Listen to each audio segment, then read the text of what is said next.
Ladies and gentlemen, welcome to Spawncast episode 407. I went early because last time we did the game where we tried to figure out who would show up first. So we're going to do that again. My money right now is on Evan, but Celia surprised me before. So we'll see what we get here. But we're live. Come on in. We're also live on X as well, so you can watch on X or YouTube. And this will be up on Spotify. I'm gonna get up on Spotify like right away. Okay, I've been sometimes a little late on that. This time I'll be pretty much right on time. How's everyone going? Episode 407. And while I have you guys here and we're waiting, there was something that popped up. I wanted to see what everyone's take was on this. Yeah, RGT should be here. We need RPG85 for his take on Xenoblade, because we've discussed this actually quite a bit in the past, specifically when it comes to the younger audience and kind of how they're viewing games right now. Because something interesting that has been happening is that just overall player base has gotten older, not necessarily stayed the same, which obviously indicates that means that the younger generation isn't necessarily catching on to consoles like we did coming up. And there was an interesting quote from president of games over at Netflix, which I know it's Netflix, haha, funny, but they do have quite a bit of data, we'll say, on all different age groups, right? I mean, you see Netflix, it pulls a very mainstream wide audience that's not necessarily as interested in just playing console games, PlayStation 5, Xbox, Switch even. Although I think the Switch does a pretty good job, I think, bridging the gap between the console and the younger generation right now. But check this out. So this was over on the Game Business. I was going to put this in Newswave at one point, but maybe let's go over it here. And they were just kind of discussing making Netflix, as you can see there, a gaming platform. So I don't know if you guys are as familiar. I don't know if you guys are familiar with Netflix as in their gaming section. If you go through there, it's in there, but it's kind of like not like they don't really put it in front of you as much as just trying to show you some TV show or movie or something, right? So I think the biggest thing that release they've had on there, I think, is probably like the Grand Theft Auto games that did go in. They did fix them up somewhat, and that was a big deal, right? They did the patch and everything, and then it found its way to like other consoles and stuff. Okay, so who do you think is the first one that showed up? Because the answer is Evan. What up, nerds? Evan is the first one here. Hold on a second. Let me fix my. Talking about Netflix gaming? Yes. Okay. So let me fill you in on this one. Actually, My buddy was working on that before he got fired. Really? Yeah. He was working on Netflix. Wait, why did he get fired? He's not an agreeable person. He's good at what he does, but he'll piss you off over a period of time. Oh, wow. I didn't realize he was like that. He was there like that. Okay. I was talking to him, and he brought it up, and I was like, oh, tell me about that. And he started talking about it, and then he remembered I do this. He was like, oh, shit, no. Okay, we don't give us. That's interesting that you knew someone who was at Netflix Gaming. I mean, if you've used Netflix in the last year, you've probably, I don't know if you've scrolled past it, but there's like that gaming tab. And it just shows you some stuff to try to get you, I guess, to try it out. But like the games there are kind of weird, because they definitely feel like mobile games, and most of the time that's what they're trying to get you to play them on. And I don't know what the split is between, like, I don't ever really watch Netflix on my phone. I usually watch it on TV or a computer or something. Very rarely am I using my cell phone to watch Netflix, but I'm sure there's a split in favor of that. So when I look at this, all right, this is from the president for Netflix Games, Evan. They said when it comes to console, we started to look at the future where the platform is agnostic. Look at the younger audience or generation. Are 8-year-olds and 10-year-olds dreaming of owning a PlayStation 6? I'm not sure. They want to interact with any digital screen, whatever it is, wherever it is, even in the car. With console, you're thinking about high definition. You're thinking about the controller. If we look at this older model, I think it will restrain us. So it's interesting because they have a lot of data, obviously, on the younger generation. There's like Netflix Kids and stuff like that. So the idea and the thing that was really being thrown around here online when this came up was the idea that console games, once again, the end of console games being brought up, being called. I wonder if they have the data on when the internet's going to be good enough for what they want to do. I mean, there's a lot of hopes and dreams that Comcast is just in the way of. They just don't want to hear it. The biggest nice roadblock. Utopia you have planned there. let us now hit you with 30 up, and you can dream about that. Oh, who's everyone think the next person then is? This might surprise you, actually. I'm a little surprised. It's RPG 85, RGT 85, I guess, right now. Why don't you ever make your name why don't you make it RPG 85 and just go all in with the stick? OJ would get mad. He'd probably quit again. Oh, but you got the street cred right now with Xenoblade. 42 hours, I think. Okay. People didn't believe it when we were going over this, right? They were like, in the chat, they were like, oh, okay, he's going to play Xenoblade. I mean, I could go grab my Switch and show my save file. You got the receipts? You got the receipts? Okay. I'll go grab it. Hold on. Okay. RPG 85, we'll be right back. So I've thought about this, though, with the younger generation, mostly because when we were coming up, it was like second nature. When you're playing games, you're playing it on a console or a Game Boy or something. But there were like physical controls. The D-pad was like second nature to us. By the time we were like, 6 or 7, we didn't have to look down at the buttons to know where A or B or anything was. Or with the PlayStation, that came up like circle or something. But I see a lot of kids now, touchscreen.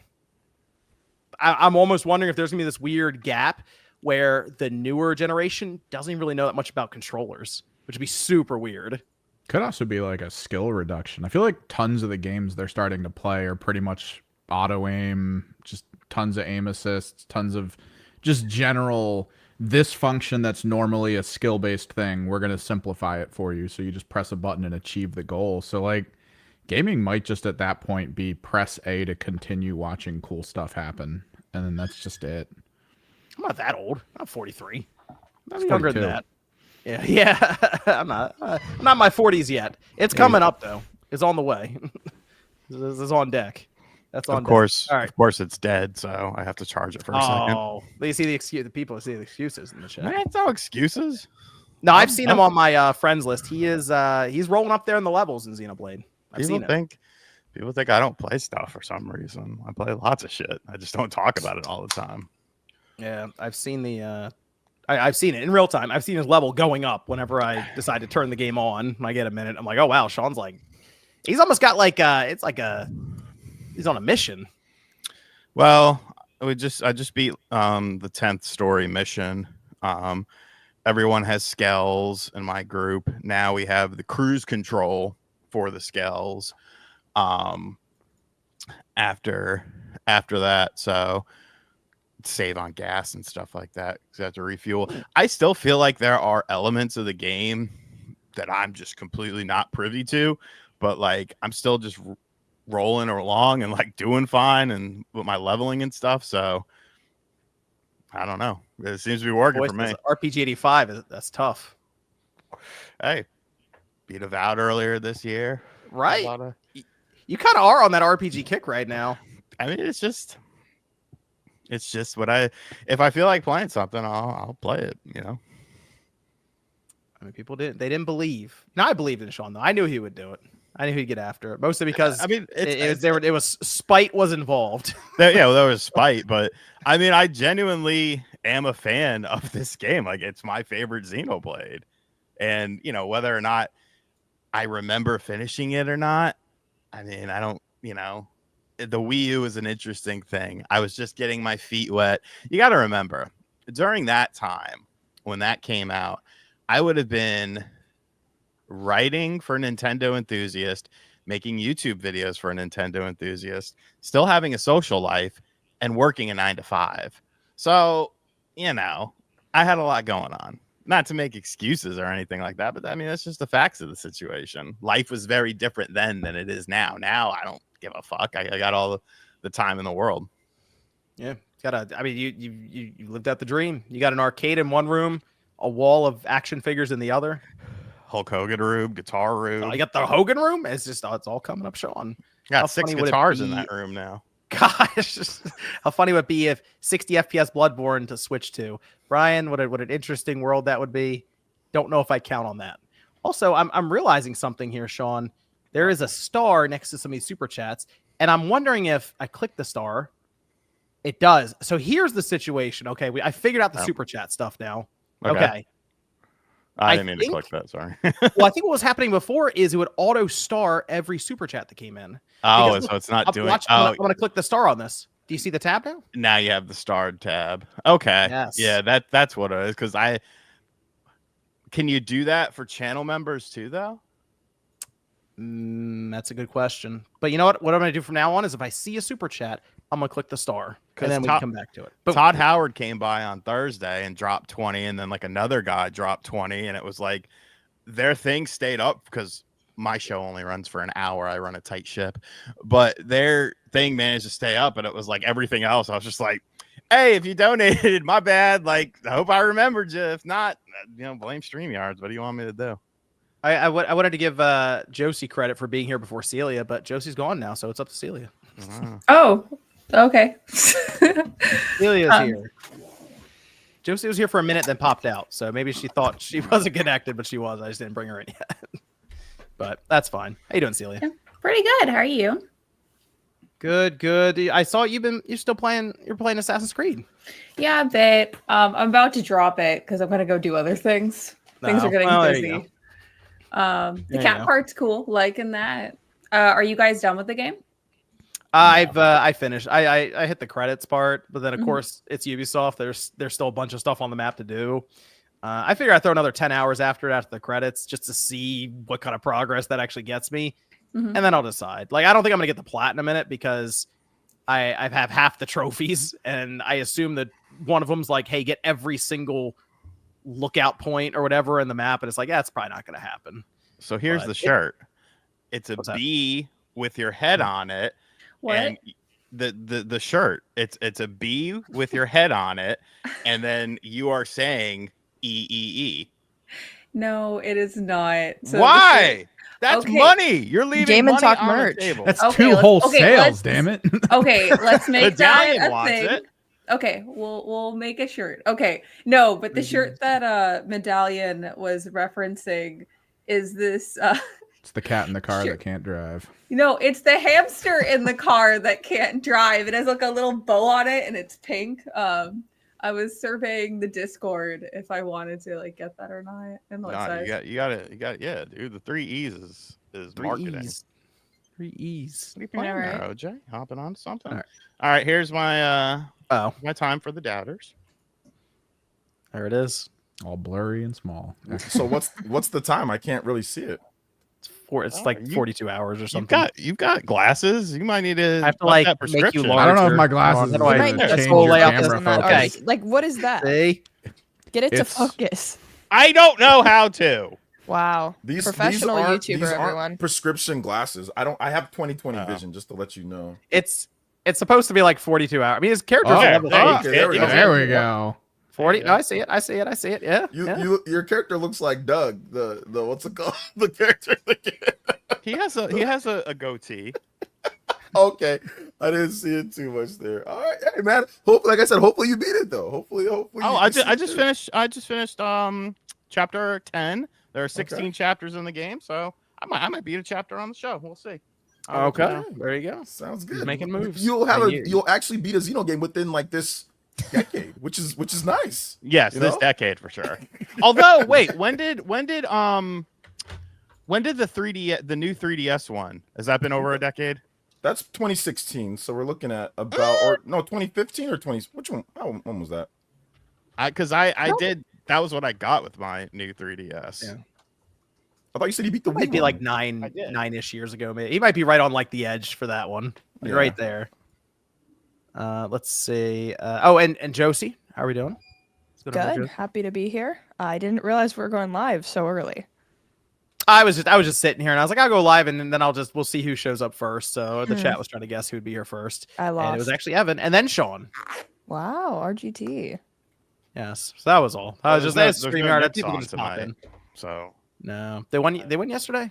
yes, they beat the Bucks. Sweep the season series. Suck a dick, Nintendo Prime. He's a Bucks fan. Directly call out. I hope I called him out on Twitter. He's always wearing that fucking Bucks merch and shit, trying to jack my style. Cool, It will cool. be. Check this out though. It will be 10 years for the new Nintendo 3DS version this April. That's crazy. pretty I cool. remember I Yeah. remember buying it, and my buddy was at work. I was off. I went to the GameStop, picked it up with Xenoblade, and I ran over to my buddy at work. I was like, "Yo, check this shit out. It's got a fucking nub on it now." and then he ended up buying it after he got off work. How you doing, Joseph? Though with Xenoblade, did you pick it up too? Good, yeah, I have. I've been playing it very slightly. I streamed it and then I wanted to stream it more, but my internet has been crashing all the time. So we'll see how it goes tonight. Okay. But yeah. Okay. Good stuff. I liked it. I also finished Split Fiction. Fantastic game. You're gonna do that review. You're gonna do a video on it? Mm-hmm. Oh shit! Did I finish it good. last time I was on here? My bad. No, because you posted that thing on your community board. I was like, yeah, you should do a. Oh a video yeah, on it. because I didn't know if Absolutely. people would want to see because it's not on Nintendo. So I was like, would you guys want to Well, see not this? yet. Not yet. Not yet. Right, Switch 2 for sure. It's probably gonna be on Switch 2. So if you do the review soonish, I mean, it might be there when the Switch 2 version gets announced, and then people will look it up again. And Yeah, it was an awesome game though. Game of the year so far for me. But okay, that's a lot of people are saying who played through it that it's one of the more creative games they've played. it's awesome. Yeah, it was really a ton of fun. Josie, can I borrow it now that you're done? Yeah. No, Yeah. don't Unless let her. John wants to stream it with me. Okay. That gets priority first. What Sounds like system? PlayStation. Look at this Celtiverse guy. You know what your Oh, team God. needs? An injury. An Oh, injury. God. I don't know how Ignore that. how all your fucking players, except for Tingus Pingus, never seem to get hurt. Drew Holiday never gets hurt. Tatum never gets hurt. Brown never gets hurt. Al Horford never gets hurt. Well, All those that's- fucking white boys. What are you That's not fucking true. just breeding white boys who could shoot threes and then just throwing them on the court? You had that one motherfucker that went in the game. He had like a career high 6 threes, and that was more than he had hit all That's not season. true. Tatum got hurt in the finals against the Golden State Warriors that year, and they lost. Yeah, that was years ago though. I'm talking about modern times. I'm just saying. So we could stream that. Yeah, it's on the you have it on the PlayStation. You said, Josie? And you can do it for free Oh. since I have it, if you don't have it. You've already played through it, so you know how to go through that quick. We could Okay. speed run that baddie. Okay. Interesting. How's the platinum looking at? Oh, I'm like 35%. Oh, okay. I didn't know if it was like something where you go through it and just by playing through it you get the trophies. Basically, I wasn't sure. I don't That's fine. think so because we try to do a lot of the side quests too, and it didn't do it. Okay, that's fun. His name is Okay. not Peyton Pritchard. I know who Peyton Pritchard is. There's Peyton Pritchard, there's Sam Hauser, and then there's that other white boy, the one with the dark hair, who just came out of nowhere, and he just played that one game. You're goddamn right. That's why I'm wishing for an injury, Celtiverse. What they say about Peyton? They said that Peyton Pritchard looks like that looks like a crypto scammer playing basketball. He does. If you look at his Good picture, insult. look up his picture. He looks like a crypto scammer playing basketball. How you doing over there, OJ? For the pre-show go? Doing good. Pre-show went well. Yeah, it's fun having it back again on Saturdays, guys. So if you want to stop by the pre-show, we're starting to get 500 plus people now. We hit 600 with all the socials combined. So it's starting to get back up to the numbers we were beforehand. So yeah, you guys want to hang out a little bit before the show? You can always do that at the pre-show. So yeah, but it was going good. It's going good. Good to be here, or glad to be here, more like it. See, we had a pretty interesting week with the Nintendo Direct, but then obviously a lot of people looking towards the week ahead. The Switch 2 event's finally here, a few days away. Should be a lot of fun on Wednesday, and then I think after that it's just going to be probably mayhem, just all kinds of third-party announcements and other things dropping with embargoes lifting all over the place. So it should be a lot of fun. And it's going to be a fun week, I think, overall. A lot of stuff I'm sure to go over then. So next weekend will be interesting, but this week, I figure we would just throw some fun little All right, predictions Doug out there. DeMiro. This. Do you ever watch Doug DeMiro? Yeah, I've seen him before. That's how he starts every video with a very strong know. this. This? Channel. Yeah, there you go. I'm trying to some excitement there, Sean. Excitement, new generation for Nintendo. Things Hasn't happening. I mean, hasn't happened It's yet. been a while. And it's been like next week. The excitement is this yeah. week is the Okay. recap. I mean, it's been 8 years since we have Long like 8 new years. hardware from that's like substantial. We don't have that handheld that then shows up 3 years after the console, and then 3 years later the console. You know what I mean? So it's like it's been a bit. So it's exciting. It's exciting stuff there. And then we do have the situation with Ubisoft and Tencent that took place. And then on the back end of that, it seems like maybe that Assassin's Creed Black Flag remake is a bit closer than people were expecting, as some stuff's happening in the back end of the PlayStation Store. GTA 6 is it's still coming out this year apparently, and they have a strange marketing plan, I think, for it. So we got a lot to go over there. I do also have the mailbag up over on the Spawncast Network, the Patreon. You want to drop a question there if you have not already. I will check that out towards the end of the show. We'll go through any questions, comments, concerns from the network over there. So why don't we start with, we're going to start with the direct. I have it all written down here. So any predictions you guys want to come up with for the Switch 2, you have some time to do it as we go through here. But the direct itself, before I start going through everyone, how did everyone feel about it?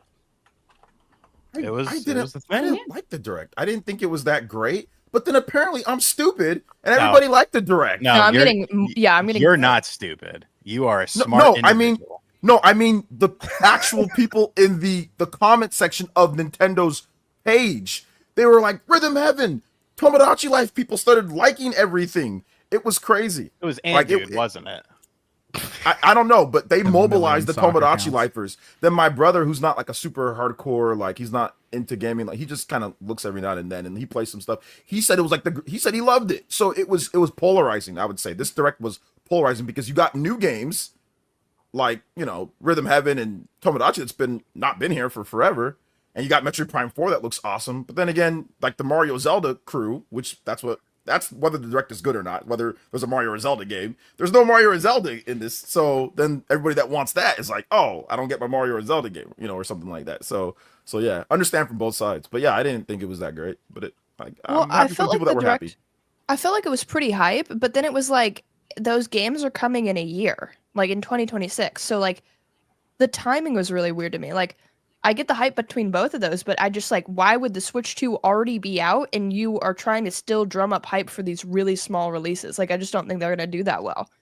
Well, I mean, that's how it was with the 3DS, and because you had Samus Returns, and everyone was like, "Hey, that would be cool on the Switch." And then imagine like, no, though, like 3DS. Before the Switch 2 releases, like next month we get Rhythm Heaven, and the month after that, Miitopia, or Tomodachi Life. Close enough. Yeah, I mean, and I love those games, but it was a little upsetting. What did Tomodachi Life sell on the 3DS? Because I feel like nearly 7 million. It was popular. Yeah, I didn't realize that either. How much? I got was destroyed by the Tomodachi people in my comments. I think I was a fan of the original game. 6.5 to 7 million. It was apparently crazy. It was incredibly popular, and people really are happy that it's coming back. Like they're really happy it's coming back. Like way more than I thought. Well, I think it's one of those things where you don't think that franchise is ever returning, like a weird one-off type thing. And the fact that it is exciting, and I agree. But apparently, like, I don't know. It's not going to be for everyone. That direct, I mean, it's not going to be, obviously, there's a lot of different type of games in there. I did like the Rydell remaster. That's coming back. That's people have been asking for that. Atlas fans, myself, I've been asking for that for a long time. And like I said, it's cool to see Metroid Prime. And there was some other cool, like the Marvel game, that little, like the beat 'em up. That looks kind of cool too. That looked great. Yeah. That looks cool. And there's a few other games that I thought looked okay too. All right, John, do the list. Yeah, do the list. I have all the games there for you. There you go. I want to. Can someone pull up the tweet for Tomodachi Life that Nintendo put out? Because apparently that broke like records for them in terms of social media. And apparently the direct set like an all-time record for them, like in terms of viewership and stuff. So it's. I mean, maybe because it's the final Switch 1 direct, so people are like, I want to watch this. I think it was more of just an interest to see, how they're going to be handling like the passing of the torch from one system to another. Right. Because before we get into talking about it, I'm actually I think the reception would have been very different if this happened in February. Like, let's say this happened early February. And then this is what you had to fester on until further notice with the Switch 2. I think it was smart to have it so close to it because it's almost like an appetizer. It's like the pre-show. Yeah, it's like when you go to Jeff Keighley's event. Okay, nobody's talking about Jeff Keighley. I literally said the same thing in my vid. And also when I was streaming, I was like, yeah, it's good that this was before, like so close. It's like whatever, but because I don't think the reception. I don't think the reception wouldn't have been as good. I think people are just hyped in general. So some of that carries over. But you know, I'm sure there were people like Ant Dude who genuinely enjoyed this a lot. And I based that on nothing. I just said in my video, I think he seems like the type of person to like Rhythm Heaven. And then he made a tweet about Rhythm Heaven. And I was like, motherfucker, I knew it. There seems to be a lot of people that like Rhythm Heaven and Tomodachi Life because they were really like I said, go to the Nintendo's YouTube page and look at the comments. I was trying to scroll to find comments that were like super negative, and literally everyone, like almost everybody in the comment section was saying something positive about the direct. Like, oh my gosh, Tomodachi's coming back, making memes and jokes. It was crazy. Like I was like literally scrolling to try to find a comment for like my video that I was doing, and I couldn't even find. I just said screw it. I'm just not going to talk about it in that type of way. Is Tomodachi Life? Is that like a life sim with Mii's? No, it's kind. Yeah, it is. Yeah, it's kind of like that. I don't know. It's a lot quirkier than that though, Mm. because you're not going to have a giant person just appear out of nowhere or an all hail the virtual boy ceremony. I remember like downloading me characters to add to my world, like Mr. Burns and stuff, because it made it. Yeah, it's more of like a meme life simulator if you want to go that far, because you do you're not like doing like daily tasks. It's not like a story of the seasons, which Celia is very excited for that one. Yeah. You know, it's different. It's a game I played a lot of though back in the day. Okay. But it wasn't. I never saw it as something that you would like binge and play for like a long period of a time. You would play it for like an hour and be like, all right, I'll be back tomorrow, see what's happening now. So Okay, I don't that's know, fair when enough. I mean, it's when- mentioned that I'll check it out next year. Go Josie. When Miitopia came out, I logged 50 hours into that game because I loved it so much. And I had a party of Phineas, Ferb, Doof, and the genie from Aladdin. was it Robin Williams genie? Yo, that's a squad though. Hold up. Wow. That's like It a was- cold squad. It was Was lit. it Will Smith or Robin Williams though? I had Will Smith was the evil, because you make the evil guy, so I had the evil bad guy be Will Smith's genie, and then I had Robin Williams of genie on my team. Why is the black guy got to be the evil guy? Yeah, why is the black guy got to be the evil Whoa, person? it's hold on. It's because it's a new title. The new, not no. You set yourself up for that one. I'm You sorry. really did. You walked What do around you into mean? People, glad. that new movie is crap. it. I Not never because of watched anything it. else, but just because the movie blaming the itself movie, is bad. huh? It is. bet- Have you seen I it? bet you don't like Captain Comparatively to the America now, original? huh? Either. Well, that's No, No, why. not Hey, because it's Sam America. Wilson. They I got- think they Sam got the Wilson's a great old- character. The new they got the movies are old bad. Captain America though in the game. But you don't What's like the up with most that? recent new movie, huh, Josie? It's not a good movie. I wonder- It's not I because wonder of the why. actor. It's I not wonder because of the why. actor. Jesus my God, Christ. guys. I'm gonna Don't like get clipped on Spider-Man. Twitter and I'm gonna get destroyed, and I love everybody, and I'm not. No. So Josie's canceled now. God damn it, guys. Did we have No. any other feelings about the I game? haven't even gotten started. That's not fair. Well, we can start going through the direct here. They started with Yeah. Dragon Quest 1 and 2 HD 2D remake. Which I mean, I like 3. 3's good. So Mhm. I'll check these out as well. 2025 on that one. No Sleep for Kaname Date AI Somnium Files. Date. I'm excited for this one. I played Okay. the original. Cool. I thought it was cool, but it's not my style of game. But I did think I streamed it. I thought it was cool. Fair enough. Yeah, it's on my list of things to play, so I'll definitely pick this up once July it's out. 25th over the summer. Over the summer. We had Raidu Remaster, The Mystery of the Soulless Army, June 19th. Hype. I'll also Pick- buy that one. Picking not it play up that. day one. Okay, good Yeah. stuff. Okay. Yeah, I'm gonna. It looks really cool. The updates are probably like, because it's an action RPG. It's not turn based, so it's an action Right. RPG, and they've made a lot of good updates to the game when it comes to quality of life features. They've actually fine tuned it and all that, kind of like Xenoblade Definitive Edition, like when they fine tuned and tweaked a number of things there. But I think it might even go beyond that in terms of some of the changes, because they did a big 20-minute spotlight after the direct. So I went back and watched that. So there's a lot of cool changes from the original PS. The PS2 version looks so washed out in comparison. That's the funny. They really did a good job with the upgrading in that game. Then we had Shadow Labyrinth. That's July 18th. Looks like Pac-Man has evolved a bit there. It actually kind of reminds me of the secret level episode for that Amazon did. I didn't hate That was like that the game. exact No, it looks well. Like the secret level episode was good for it too. I'm not- It's just like a more mature tone for Pac-Man, but that's basically what it looks like the game is, just the episode. Yeah, it looks crazy. So, yeah, it looks I mean, you got to. I guess if you want to do something with Pac-Man, it's hard to keep doing the same kind of idea over and over again with the board and eating the pellets. I guess it's a different take on it. Well, they did Pac-Man 35 or whatever, didn't they? Pac-Man 99. I mean, they've done like Pac-Man World. Like they've tried to play around with it. Well, yeah, that's the same thing. You're just on the board eating pellets, but just with a bunch of other people. The Pac World game though, that's like an adventure, like platforming. Cool. Yeah, and that game's cool. It's all right. This is like it looked like almost a Metroidvania style, I guess. Yeah. We'll see. It's in July.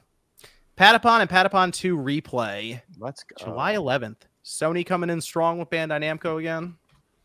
Yep, I was not expecting Patapon to be here. I've always looked at it as like a PSP Sony game, so it was very strange to see it here pop up on the Switch. Yep. But this is Sony's initiative. They partner with Bandai Namco, and that's how we got Freedom Wars Remastered on the Switch. And now they're doing it with Patapon, as well as another game that I also never thought I'd see on Nintendo's platform. Yeah. So we'll touch on that again with that partnership later. Story of Seasons Grand Bazaar. Okay. Yes. I am so excited for this game. August 27th. Any type of farming sim, Story of Seasons in general, it just warms my heart. So I'll pick this up day one. I'll probably bring it to PAX West because that will overlap. Okay, that'll work. Metroid Prime 4 Beyond was up next. They showed like some psychic abilities, the ability to control Samus's beam shot, it looked like. No release date. Wonder why, John. Wonder why. Wonder why. Wasn't the rumor that it's not at the Switch 2 event? I don't know. The rumor changes all the time. It's going to be the best thing at the Switch 2 event. No, it's not going to be at the Switch 2 event. The Switch 2 is going to go on pre-order on the 2nd. No, it's the 9th. Like, relax, everyone. Just relax. No, game looks great though. It would make sense if it was at the Switch 2 event at this point. If we just saw it here, and they showed us the psychic abilities and stuff, which is cool, and like the new suit at the end. It still didn't feel like they showed us. No, they didn't show you anything. Like all the game, right? They showed you one environment, and they were like, "All right, not only that, but like Samus teleported to that environment, so there's a lot of other places probably you're going to be able to teleport to. You know? Well, like where's the biomes and stuff like that. Yeah. You know? Well, the first area that you like, the first trailer seems like obviously a completely different area until they got to the end of the first trailer. In terms of the first planet that you went to. So, yeah, I think that there's obviously a lot more to show with that game. I'm already kind of seeing the psychic abilities as things maybe you unlock as you go through some of the different like dungeons or instances and stuff. Like it all makes sense for the adventure side, but I feel like there's some serious stuff to this game they just haven't showed us yet. So I maybe this week coming up, we'll see. This trailer was definitely a shut up trailer. Like, we got it. It exists. Okay, go away. Yeah. Yeah, I mean, visually it looks.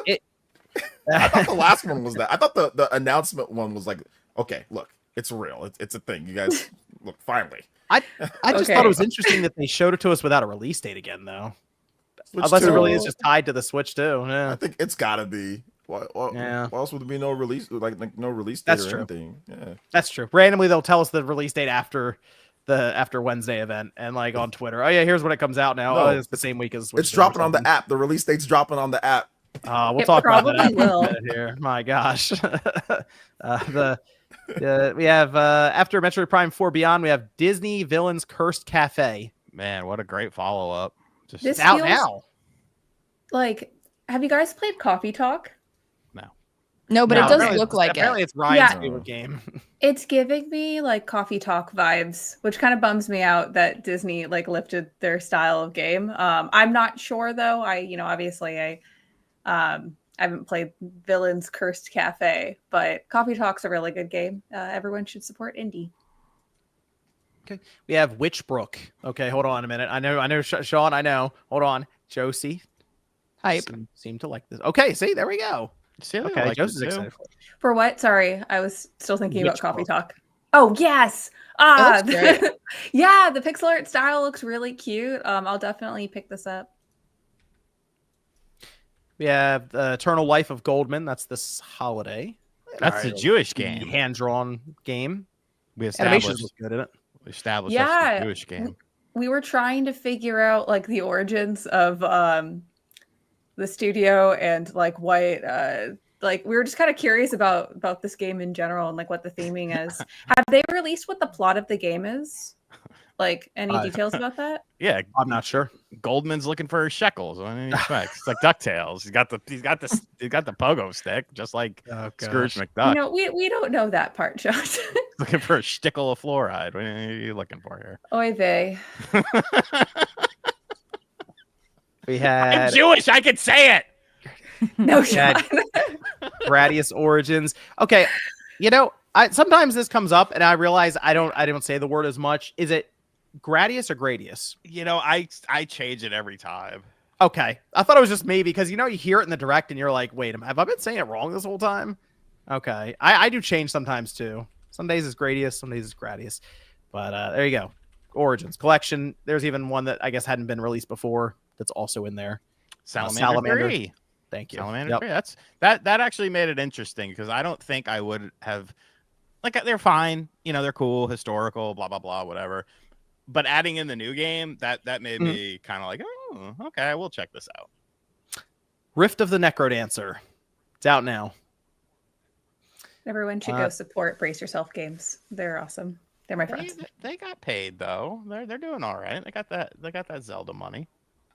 That was years ago, Sean. Hey, that's not how that works with studios. You got to make that money last. I mean, indie games are expensive too to make. Okay, anyways, I'm not gonna go down that rabbit hole. Let's go. Come on, let's talk some numbers. Oh my gosh.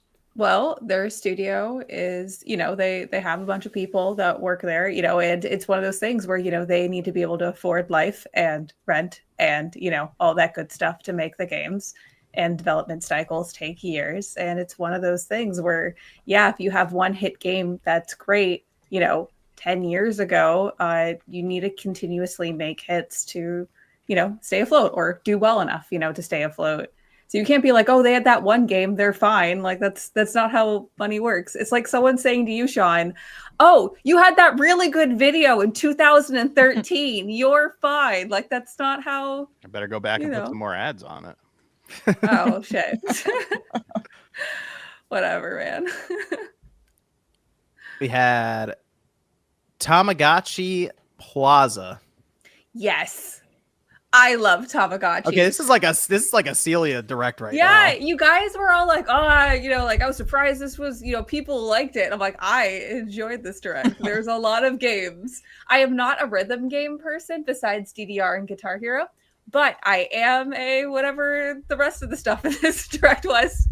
I love Tamagotchi. I showed it when I was on Sean's podcast, but like on my desk, I have my original Tamagotchi in box. Just shout out to their whole franchise. I love it. I also have the Game Boy Color games and a bunch of other ones. So I'm excited to play this on Switch. It's goofy and it's cute, and I'll buy it. Okay. We had Pokemon Legends ZA, which it looked worse. Just say it. Yeah. I'm not really sure why it was here. Like, I mean, I know they're trying to advertise it, obviously, and show something like what ZA Royale takes place at night. But it's still just late 2025. They're doing that thing where they show us the game. This is the second time in a month we've seen it. And I didn't expect it to be here. I when people were saying it's going to be here, I was like, nah, probably not. I like sneak attacking. I like sneak attacking Pokemon though, so that's yeah. Good. You can jump traders, like literally in the streets. You can jump like, them at night. Yeah, no, it's incredible. Okay, so I think that feature kind of sold ZA for me. It's kind of cool. You can jump them at night. It's got to be at night, though. If it ain't at night, it's not.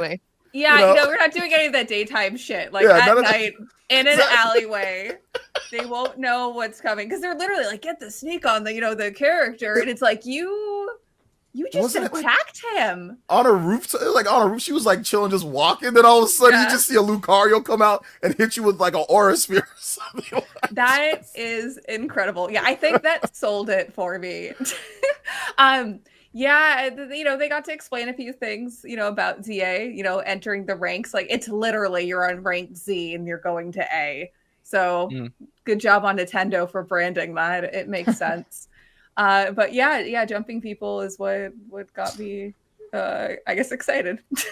I'll let you guys know how it is. I hope it's funny. No, I'm playing the game. Like, dope. I'll pick it up when it comes out. Rhythm Heaven Groove.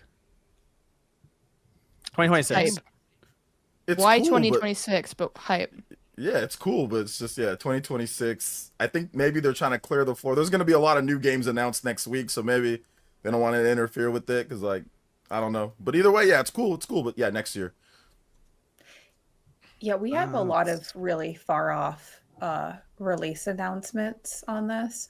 I think I'll talk about this at the end, actually. So let's go through the games and then I'll. Okay, then we have the virtual game card. I think Sean's doing a video on this tomorrow, so you can keep quiet over there, Sean, with your analysis on this.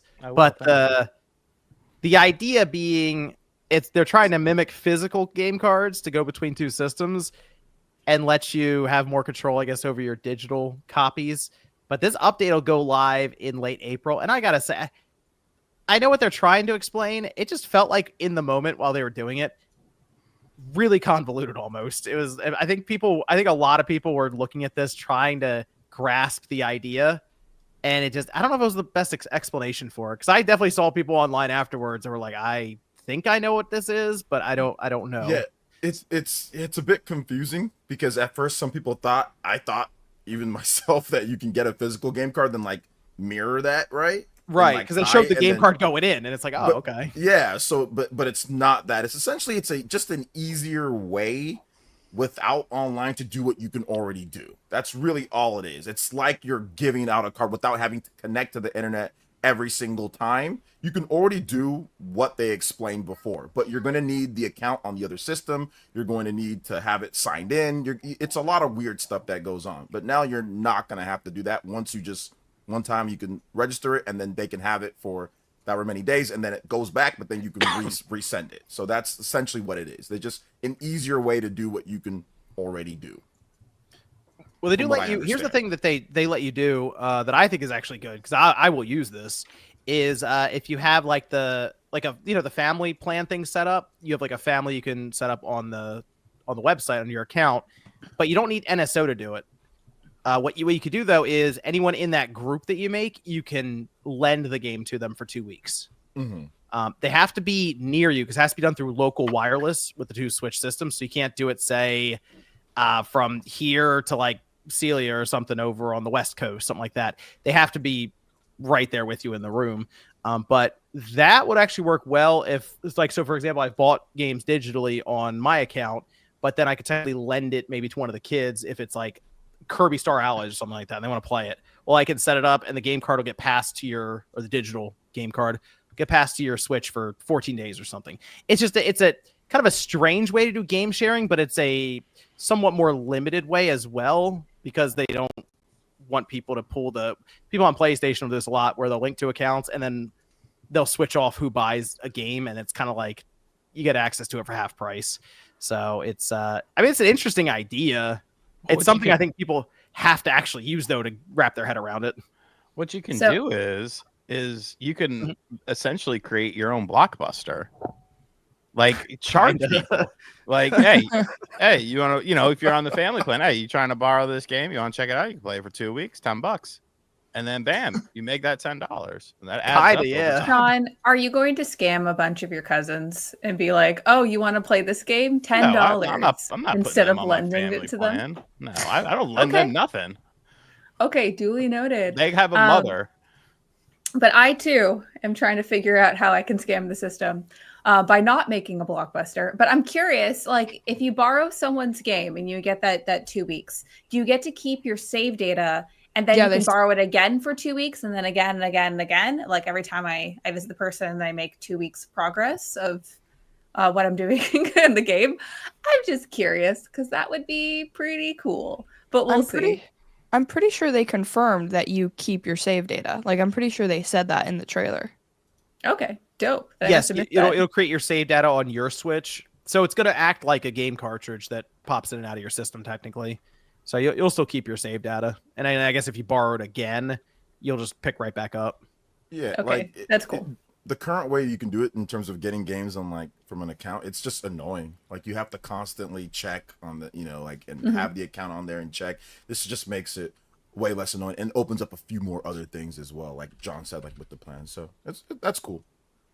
You're right, though, in that, OJ, if you say you have 2 Switch systems, you're counting either one, your secondary Switch won't have to connect to the internet if you've made the virtual game card and passed it over. So maybe you're going somewhere out of town or something, you're not sure about the Wi-Fi or if you'll be able to authenticate the game, the digital version. Plane or something. Yeah, sure, exactly. You just pass it over through a virtual game card. You're good for 2 weeks, which for most people will, I assume, cover their entire trip. So that's I don't know. It's an extra feature for it, so it's better to have it than not, I guess, as an option. So let me have that. By the way, that update goes live in 1 month. They just said late April, so we'll see when it gets here how it actually holds up. Let's see. We had a sizzle reel, High on Life. That's May 6th. I liked High on Life when it came out. I played it on Game Pass, and I thought it was pretty fun. Certain kind of humor, though. High on Life. But what's that? I think it's a great game. I think that's a great game. One of my favorite games, low-key. The Switch version looked a little sus though. Yeah, it doesn't. That looked sus. You might want to hold off for the other system. Yeah, we'll see if that gets any kind of enhancements or something. We still got to figure out how all that works, but High on Life, content-wise, cool game. I liked it. We had Star Overdrive. That's April 10th. The Wandering Village, July 17th. King of Meat. It's John's favorite game. I was about to say I RGT's favorite paused game. to It's let- one I of you just let guys. It's one of you two's favorite games. Depends what kind of meat we're talking about. Yeah, only one of you had an of the week segment involved. Yeah, if we're talking about deli meat, that's one thing. If we're talking about other types. That's true. I mean, you be liking the meat a lot, Sean. Deli meat, yeah. Some delicious turkey. I got some honey maple. Lose Lagoon is summer 2025. I thought that looked good. What's that? Lose Lagoon did? Yeah, I thought that looked good. Okay. Fantasy Life I, May 25th. Now that looked horrible. That had the worst frame rate I've ever seen in a presentation for a game ever. The game's been delayed already, so. Yeah, Yeah, I'm you go very ahead. surprised that made that in. Just for the fact of how the frame rate looked. Like that's, like when you make trailers, you take in the games in development, you look at everything and you pick out the pretty corners of what you want to show off and like be your narrative of what people's first impression of that game is. And I am surprised that they were okay with presenting that. It's good to hear that the game is delayed though, so they'll have more time to work things out. Been delayed 1 million times. Well, Yeah, one more. yeah. That's the No. trick. Delayed and a half. They call it Fantasy Life delayed. I had to delay it and remove that Switch logo and put a Switch 2 logo there. It's about to happen. They've shown it on Switch before, and it ran just. This is weird because they've shown it on Switch before. This is not the first time that it showed up at a direct. This is like the second or third time it's been at a direct. We So had it's weird. Saga Frontier 2 Remastered, HD 2D. It's out now. No, let's pause. That's not HD 2D. They did not say HD 2D, and I would use the word remastered very loosely when talking about the visuals Oh, man. of that. But it is out Y'all now. feeling the remastered? I just didn't. I mean, compare that to fucking Dragon Quest earlier in the show. Look like different generations. Saga Frontier 2 Remastered. It's out now, though. Oh, Yeah. the You Dragon pick it Quest. That's a remake, right? You pick it up. What's that? Oh, the 1 and 2 remake. Yeah, that's a Yeah, remake. Whereas this is just like the original game, just like higher resolution, right? yeah. Remastered. But John said HD 2D. Hey, just maybe a typo in there. It's remastered. Just HD, no. Just higher HD. Just res- HD. We'll go with that. HD. Just It's H. HD and it's Just H, 2D. no D. Maybe. Oh, you know what? There's supposed to be a space in there. It's HD, and then it's also 2D. You're an idiot. Then we had Monument Valley 2, April 15th. Followed And up they by announced Monument Valley 3, Hell yes, dude. That was great to see. September 2025. There you go. Everybody's Golf Hot Shots 2025. Did you guys see what this started on Twitter? I did not expect. Started a console war. Started a fanboy console war. These two games, Patapon and RGT's favorite content creator, Cole Eastwood was talking about it. Yep. Yeah. It started a war. They got podcasts and everything all surrounding these two Jesus. games coming over. It's gonna be great. My God. I will say, because I mean that was kind of my video today, but it is it is kind of interesting because you do have that. You had also Freedom Wars, and you could say, well, okay, it's just Sony Japan titles, whatever.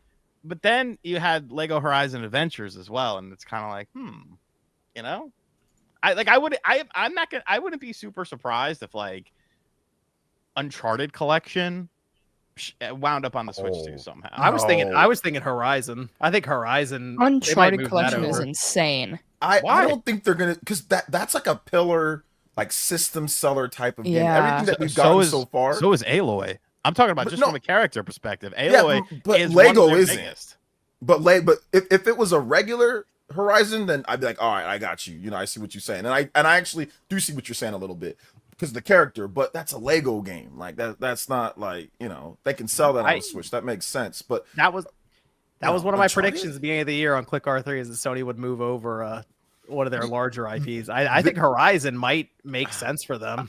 I don't know, man. Just because this stuff is so like golf, like everybody like hot. Like this is all the dead Sony Japan games. So I was thinking maybe more like Gravity Rush. That's what I'm thinking. Like, that would probably be like the biggest thing. That's a possibility as well, but I don't know, man. Because you got new regime wanting to do more. Maybe they PC might test stuff. it with like other stuff. Like let's say like Little Big Planet. I think something like that. I don't know because like Uncharted is like a system seller. I'm talking huge about type of game. How old is that though? We're talking about a PS4 game that also came out on PC. That if anything, you say, okay, well, we're gonna do this, and then the next Uncharted, you play it on your PlayStation 6 because we all know it's probably not coming to PlayStation 5, and then you garnish hype and interest from that. I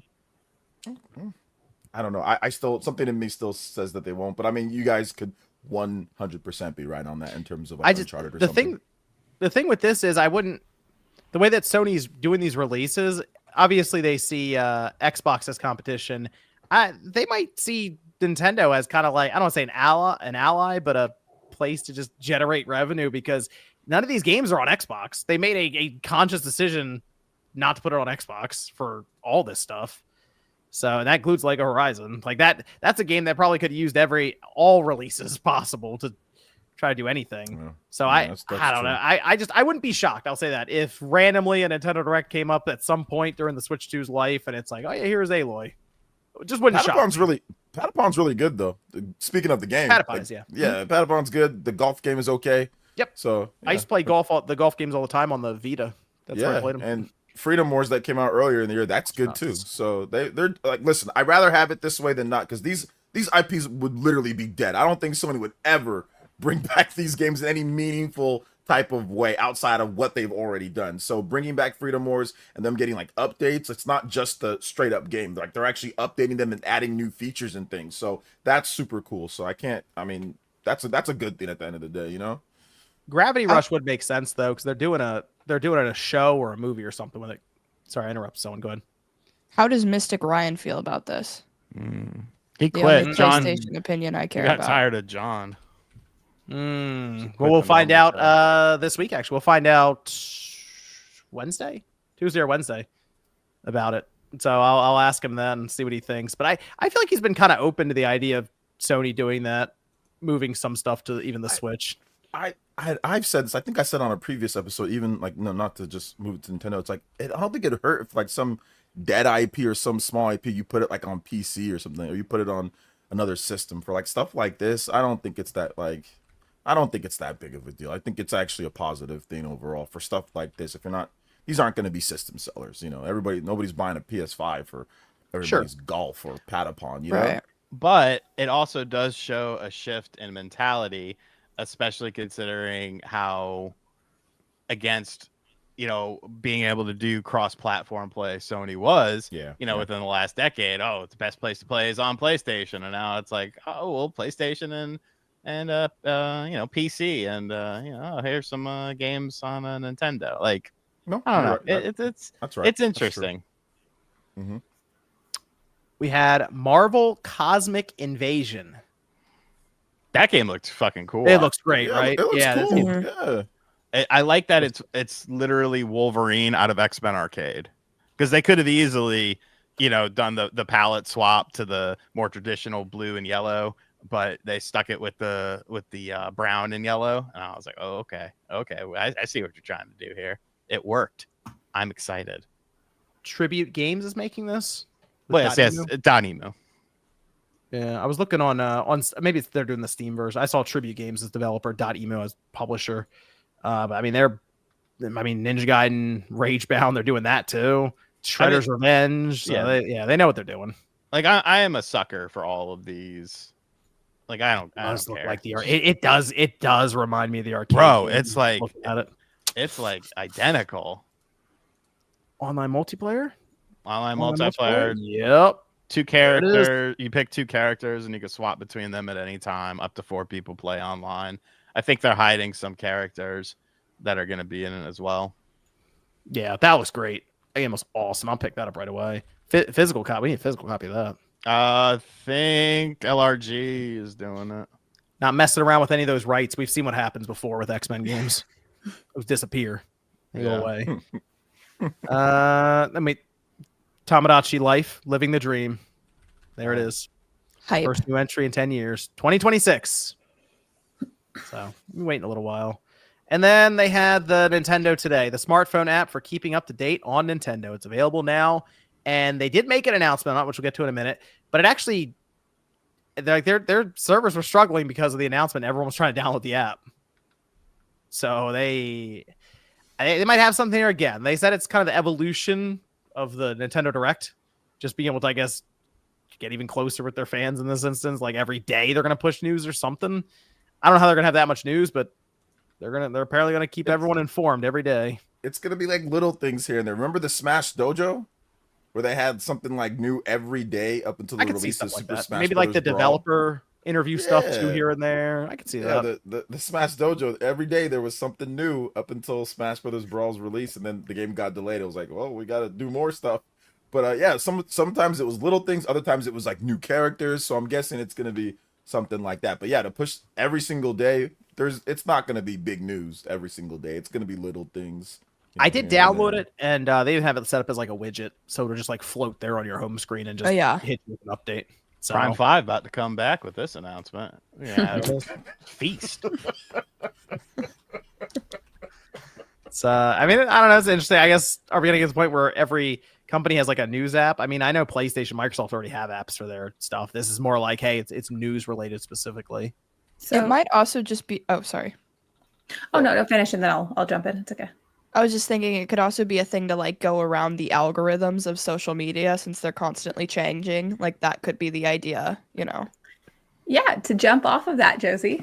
So yeah, it's kind of one of those things where I feel like it's a really clever way to get people to read Nintendo news. So fun survey. Let's try this out. When you turn on your Switch and you have like you see those little stories on like the home screen or whatever before you go into the home screen. Do any of you guys read them? No. Like honestly. Yes. No, I used to. Okay. I would read the news. I still sometimes even go into it now, like the news, like the little news segments. Do you read the game page news segments also? Because you can have those sent out. Like if you own games and like a developer wants to post news, that will pop up as well. Do you read those as well? Not all the I time, don't know. no. I Okay. usually just go to the game. Okay, besides OJ and me, do any of you do it? Read it? No? Okay. So I feel like I don't have the analytics for this, but it's a way to get visibility for these things in a unique way where they can send you notifications on your phone. A lot of what Nintendo's licensing in general is to get their characters to interact with you from your day-to-day life in new and exciting ways. And everyone has a phone in their pocket, so it's another way that Nintendo can interact with you.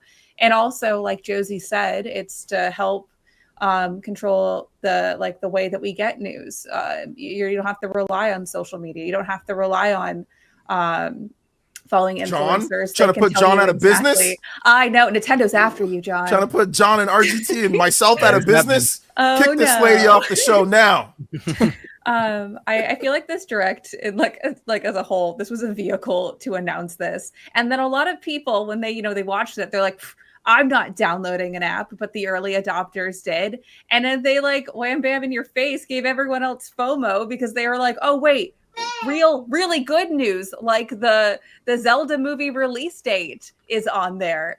So like everyone that was hating on it now feels like a fool because they didn't get to see that news first. They heard it through word of mouth. Yeah, but it So, comes out in like 2 seconds on every other I form know, of social but media. it's a clever. Okay, I know, Sean, but it's still a clever play. And then it got a lot of other people to download it too because you don't want to miss out. It was a good play. It got a ton of downloads, and like John said, like it crashed servers for a little bit, so it worked really, really well. I like this though because, like, as a developer, I hate competing with the algorithm, and not many people read Nintendo news. So when getting out like announcements for things, it can be difficult. So having another way to reach their community of like people that play games or have discovery on Nintendo platforms is a great idea. So I'm cool with it.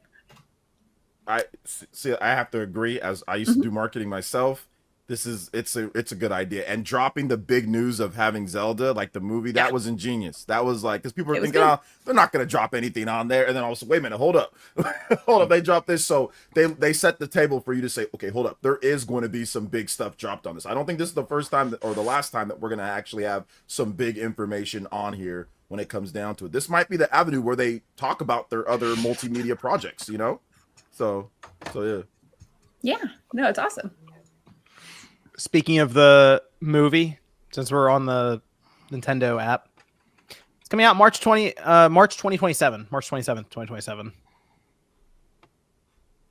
March 2027. Okay, no, here it is. Yeah, March. New Zelda game coming out right around that time too. New big Zelda game somewhere in 2027. I think that. I I mean, would love timeline wise, that's what, 4 years?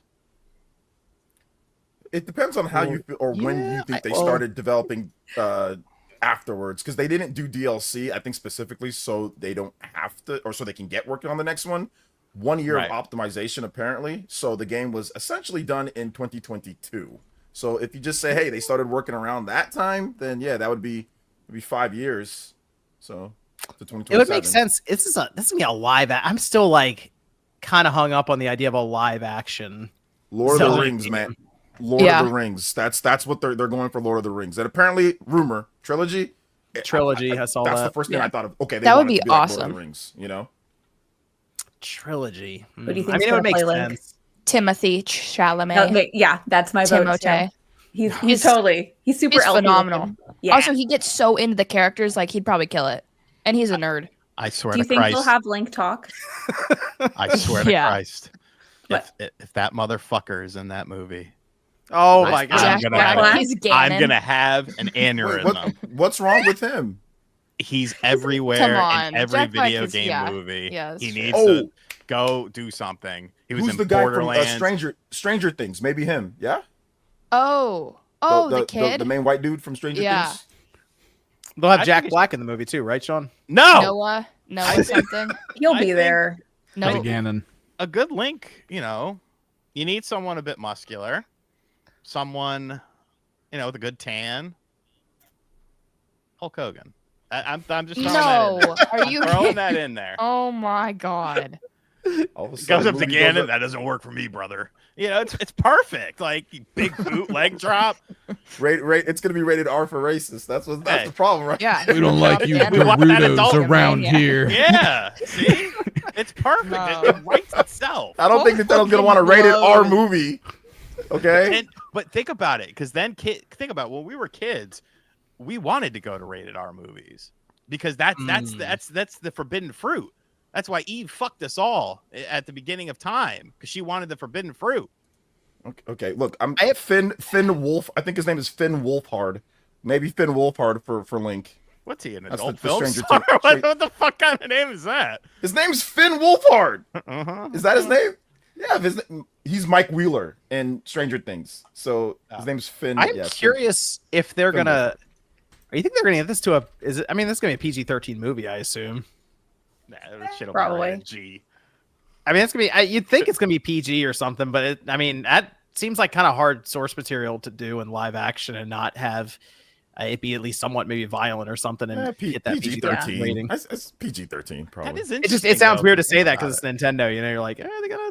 Well, because like the games are E10, so Yeah. that's kind of or even interesting. teen. You can get It was teen Tears of the ratings, King. I think Tears of the Kingdom's teen, right? Was it? I don't have. I mean, a Switch, Metroid. I assume my Metroid's case not is gonna be upstairs. teen. Well, yeah. I mean, Metroid's different though. Yeah. So that's a good question. I don't know. Is it teen? It's Oh, no, E10 at least. it's but E10. Yeah, That's what I technically thought. E10. Yeah. Tears. Yeah. I mean, we can. You we can play the double check. latest game, but you can't see the movie, you little fucker. Get Nobody outta here. cares. They don't even card you for that, bro. Bro, fuck No, that's that. I got fucking caught trying to sneak into a PG-13 movie when I was 11. Well, hold on. Is it because you didn't pay for the movie, or because you weren't old enough to be there? John has a point. I mean, things happen. Moving on. Either way, I'm curious how this red-handed. movie turns out. Hunter Schafer. I don't know how to say the last name, but Hunter Hearst Helmsley? That's not bad. You Save it all played the wrestlers. Link. Sorry, I have to do that. like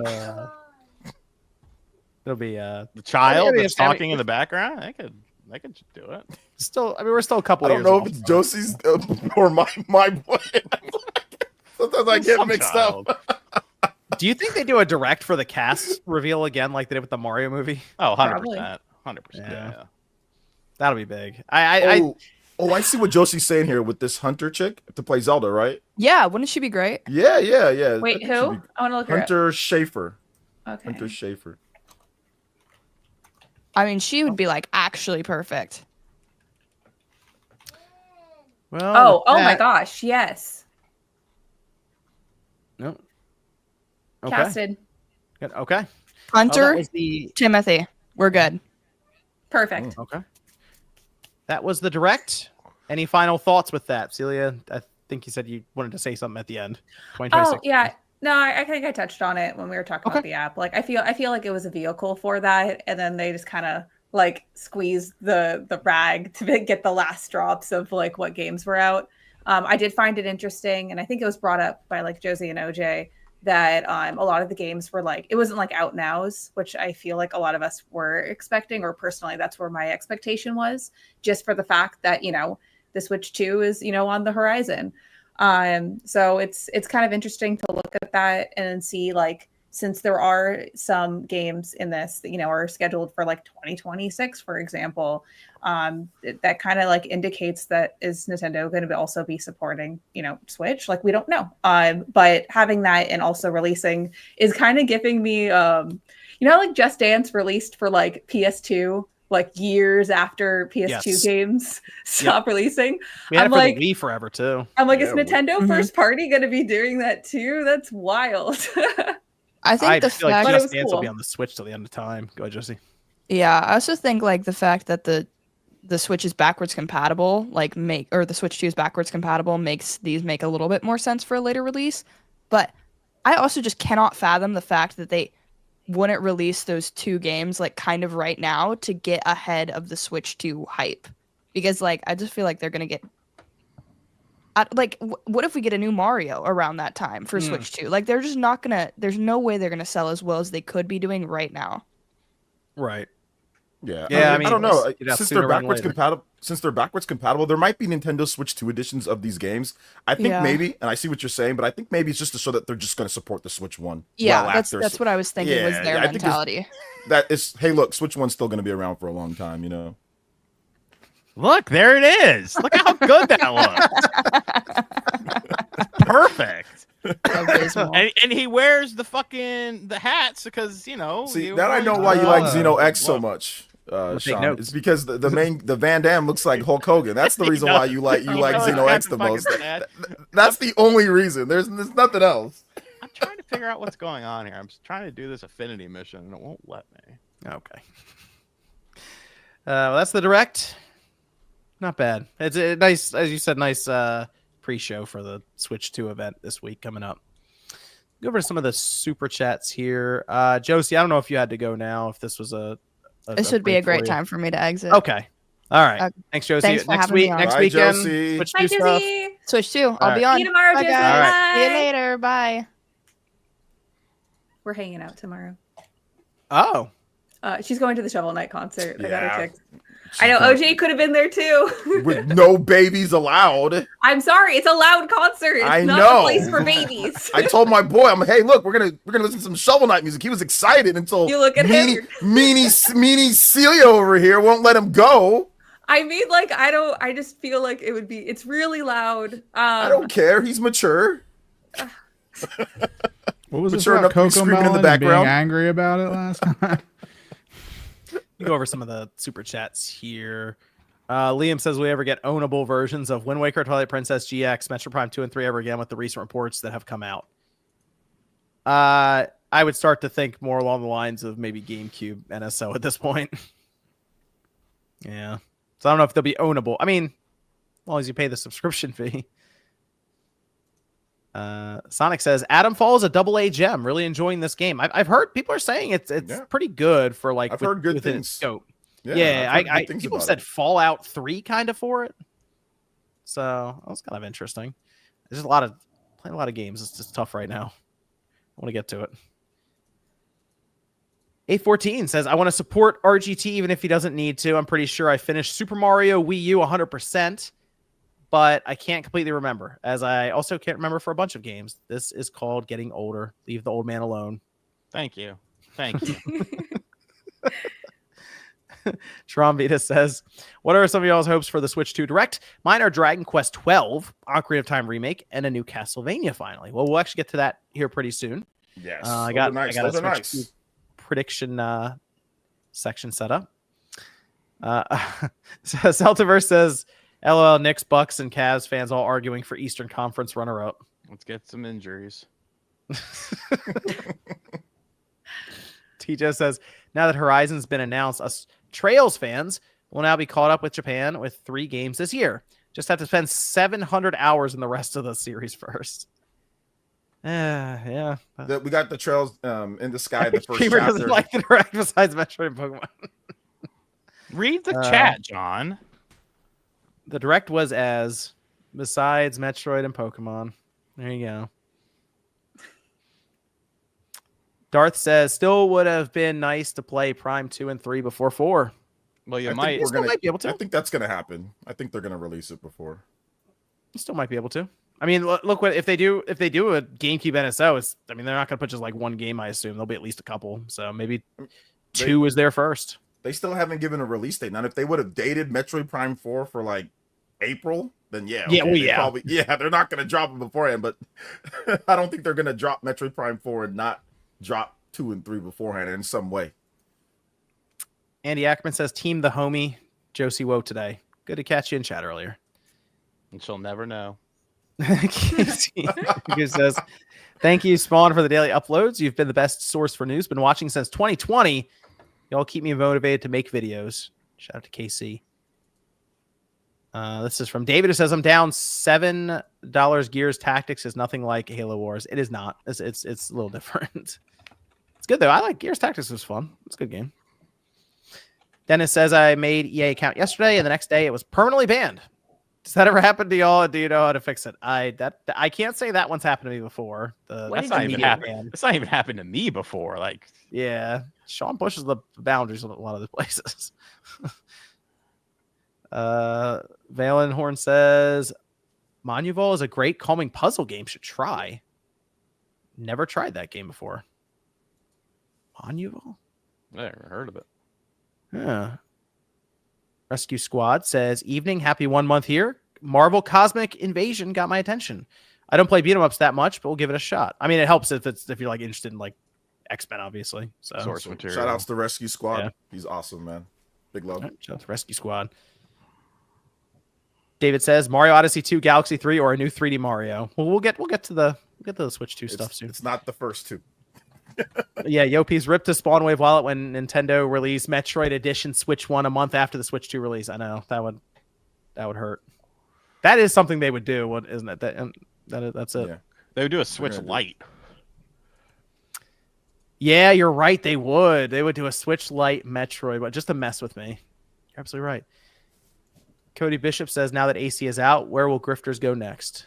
What's the next big game? Like the next big major like game coming? Like AAA type deal. People keep forgetting South of Midnight is this week coming up technically.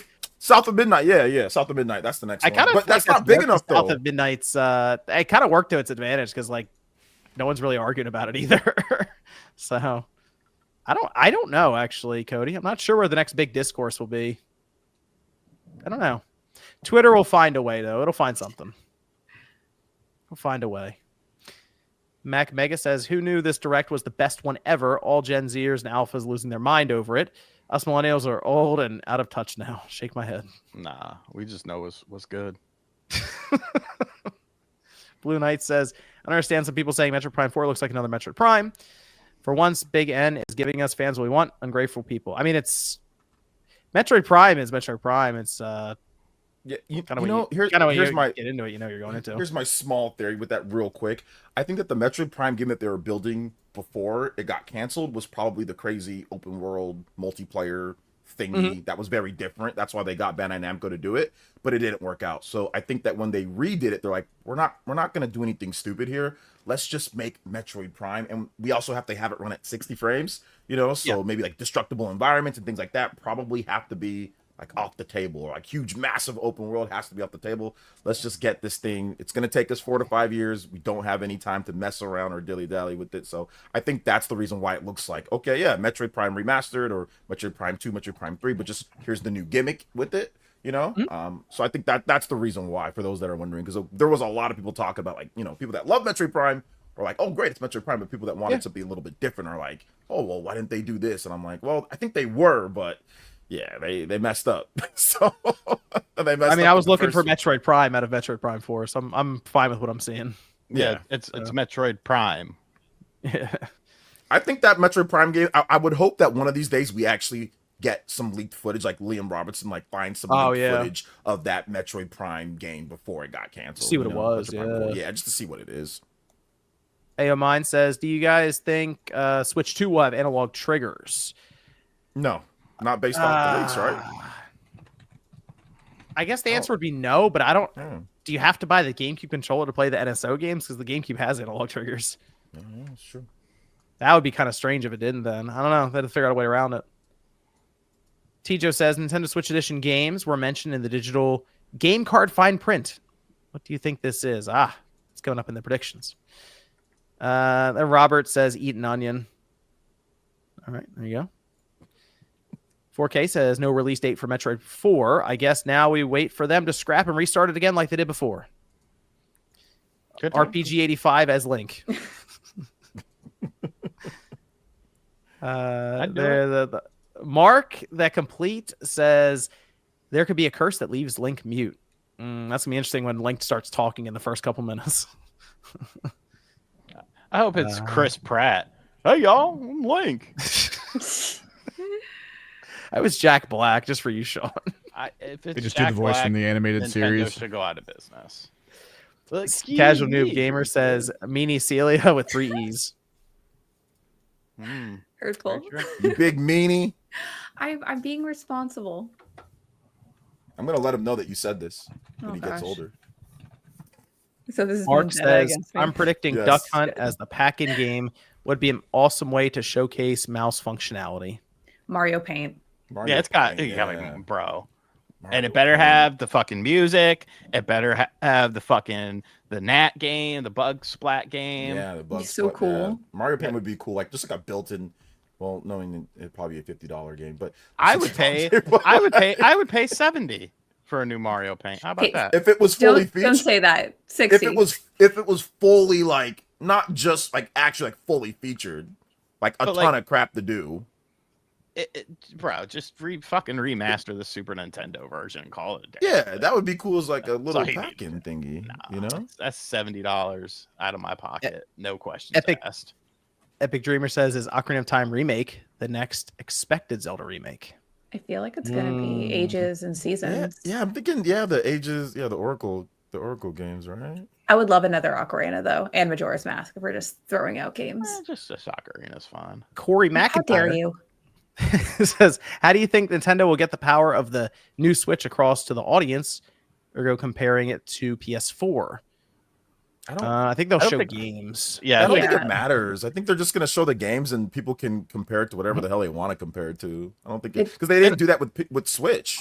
It'll probably They just be didn't the third party games. That's going to be your litmus test because the Nintendo Yeah. games are going to look good. You'll see what third party games are coming to it, and then be like, oh, okay, this is what we're dealing with. Has Nintendo ever featured the power of the console? Like, I don't think so. Not in modern time. I mean, maybe 64. Yeah. Like Yeah, but Super that's- Nintendo. Yeah, like a long time ago. But they've never came out. Even like when they bumped up. The funny thing was like when they bumped up. What was it? Twilight or no. Wind Waker. No, not Wind Waker. What was it? Skyward Sword to 60 Yeah, frames. did we- They didn't even say 60 frames. They just said we increased the frame rate. Don't worry about it. It'll be good. We Koopa increased the Slayer frame rate, guys. I'm gonna walk past Koopa Slayer comment just so we could keep things on track and be done in 2 hours. Thanks, though, Koopa Slayer. I see you there.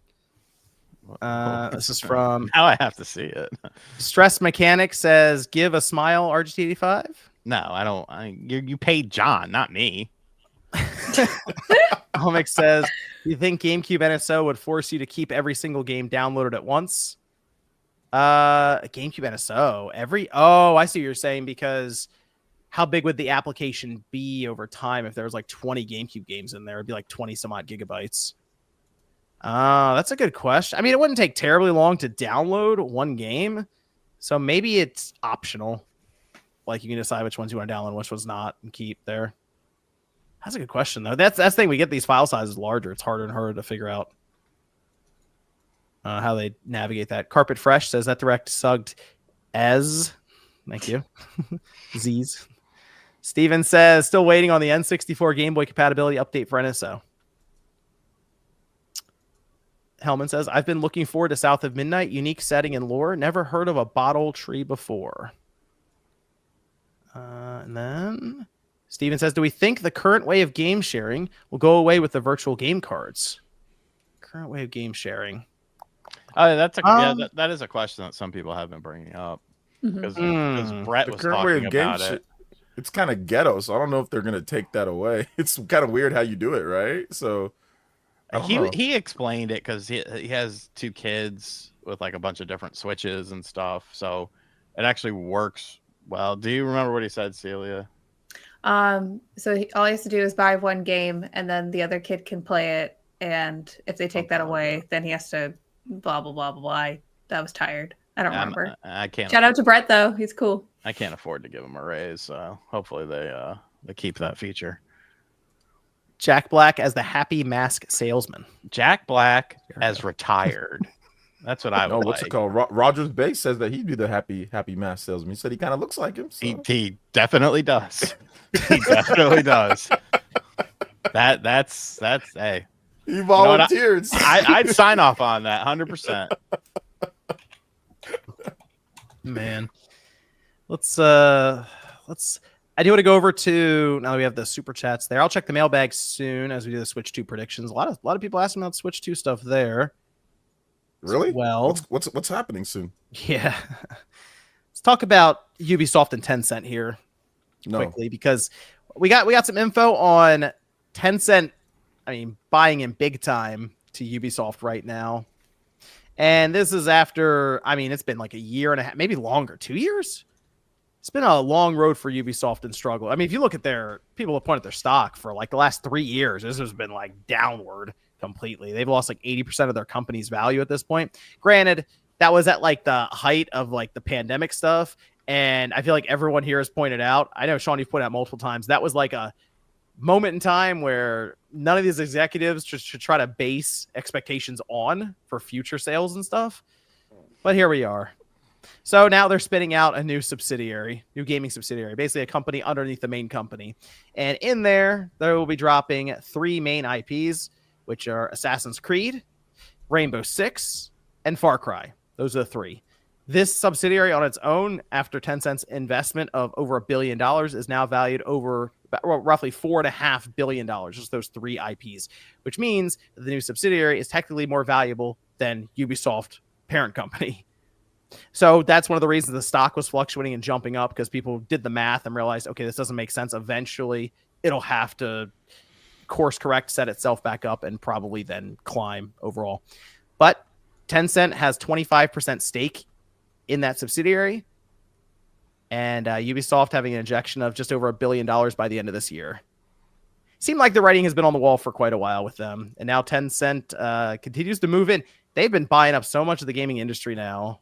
Ubisoft being the latest one is, I think Ubisoft, or I think Tencent won't do much with Ubisoft in terms of directing them, but they have their hooks in a lot of stuff right now. It's hard not to notice. Hey, I just bought a guitar from China, so shout out to China. It saved me a lot of fucking money.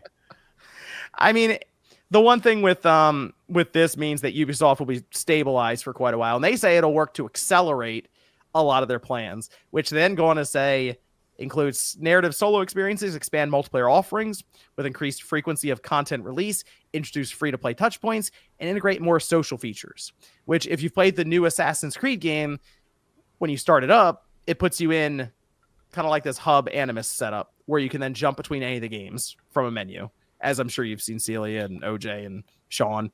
That's kind of the setup. So I think you're going to see that for all their games. Rainbow Six is getting Siege X. Who knows how that'll go, but I guess they're going to try to reinvigorate that fan base that has hung around. And there should be a new Far Cry game by the end of this year. Far Cry 7. So Ubisoft avoided disaster by accepting a buyout basically from China. But they wanted it. Like, let's not act like they didn't want this. They publicly said.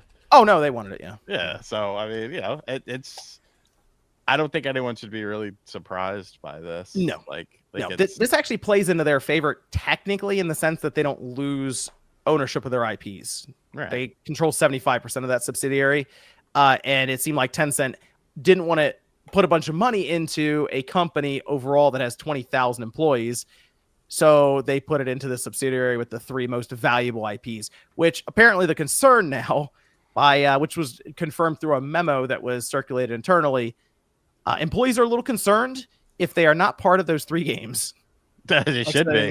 The outside, yes. So, I mean, let's say you're working on Prince of Persia or you're working on Splinter Cell.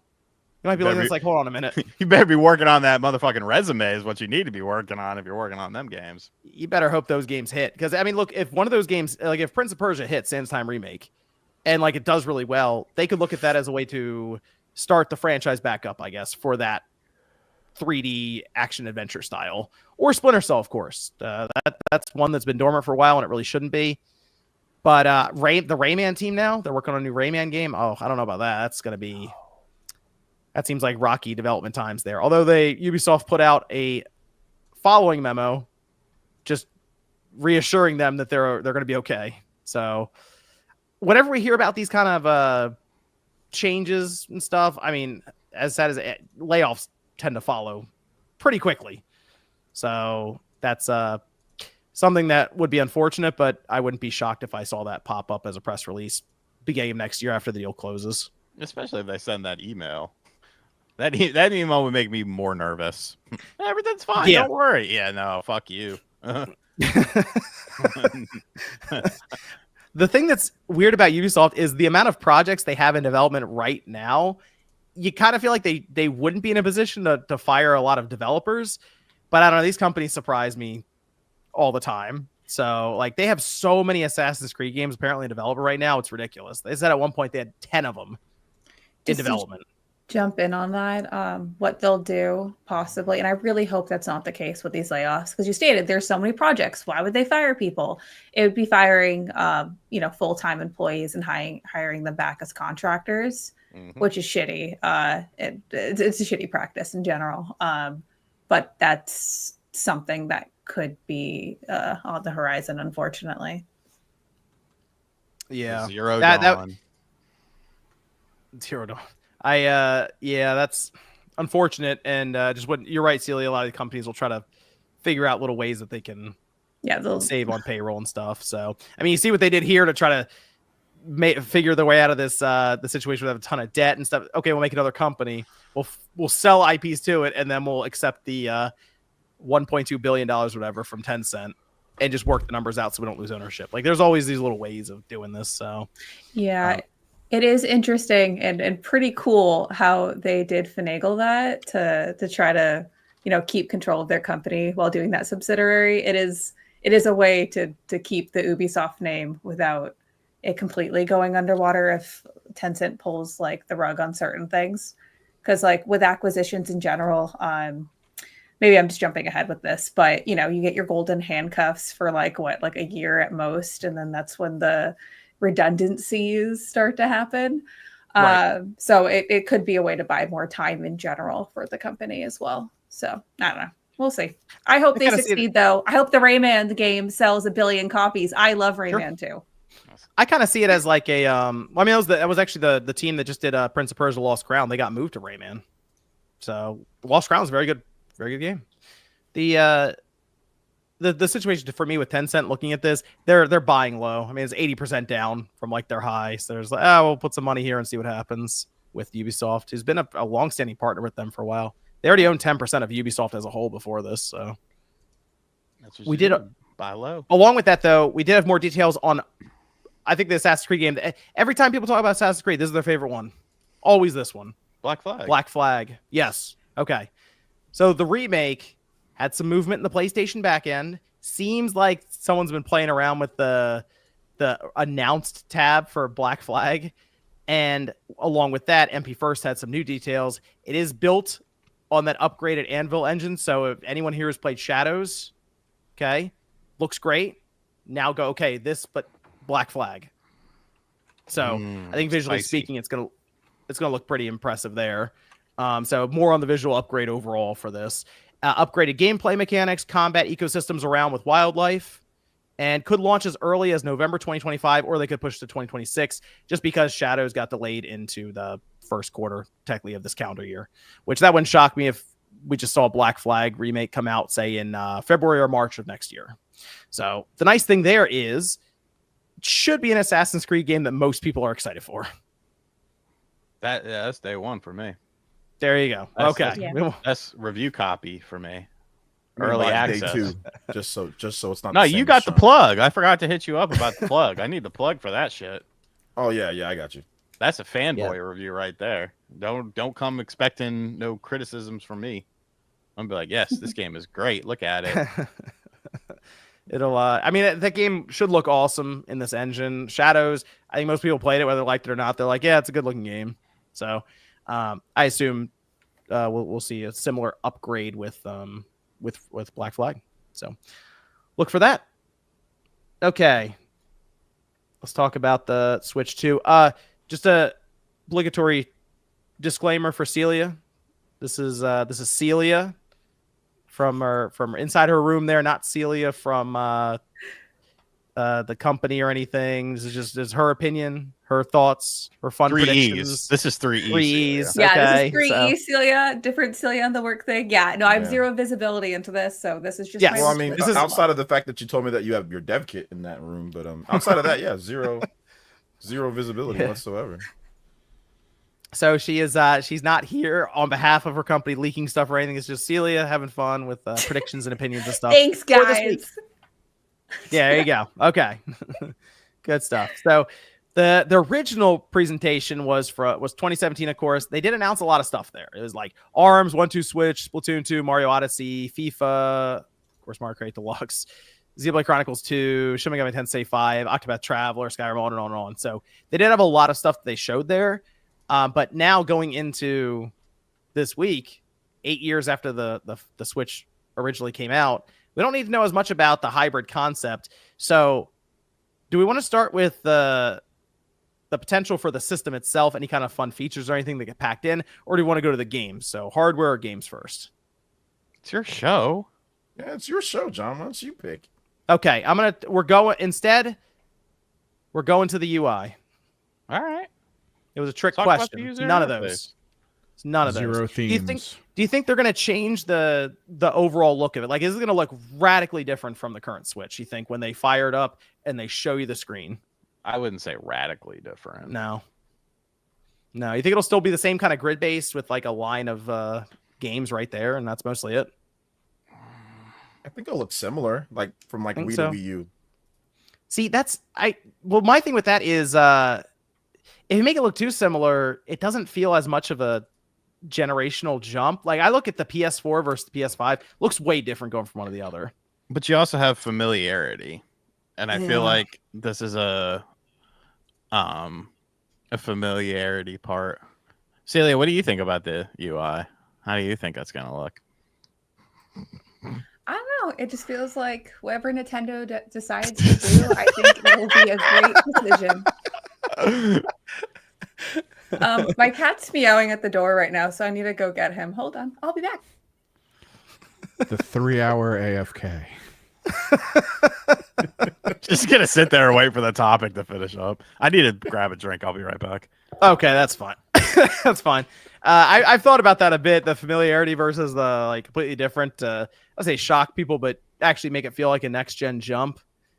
There have been a lot of complaints around the UI, and the only thing I think that really holds it up is the fact that it's fast. It gets you to your game very quickly, unless you fire up the eShop, in which case it takes forever.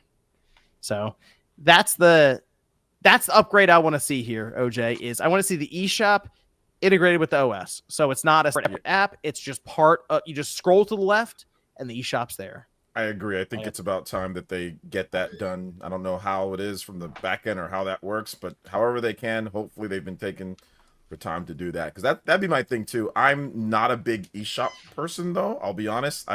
I shop through the app. If I ever do, it's so much faster. Or no, sorry, no, like the PC or on my phone. Or if I do get something, it's something that I just go in there real quick. I don't browse through it because it is super slow. So I don't even waste my time. You know. Yeah, they need to speed that shit up. Yeah, they need. Yeah, exactly. That needs to be better. But the hell, I don't ever go through. I even use the apps for Xbox and PlayStation. Like when I buy stuff, I just go on their apps too. So I mean, so Sean, I was saying they need to integrate it to the OS. So like the PS4, for example, it was basically an app kind of thing you started, whereas on the PS5, it's just part of the dashboard when you scroll to the left. I'm saying that's what they should do with the Switch too as well. That's really good. Whenever I do go on, like to redeem codes or whatever, because I usually buy most of my PS5 games physical. But yeah, whenever I do go on there, yeah, it's nice. I just go up to the redeem and then it's already there. I don't browse the PS5 store, but yeah, many people do. So definitely, if they can get that faster and get that integrated more, so they have more system resources now with more RAM, so maybe they'll be able to integrate it much better and have it fast and stuff like that. Because I'm a browser. Like I that's how I end up with random Xbox games that I've never heard of, because I'll just sit there and browse and look at things on sale. And like, you can't really do that with the Switch in a speedy manner. So, however they have to do it, it can still be an app. I don't care. I just want whatever it is to be more efficient and quicker. Yeah, agreed.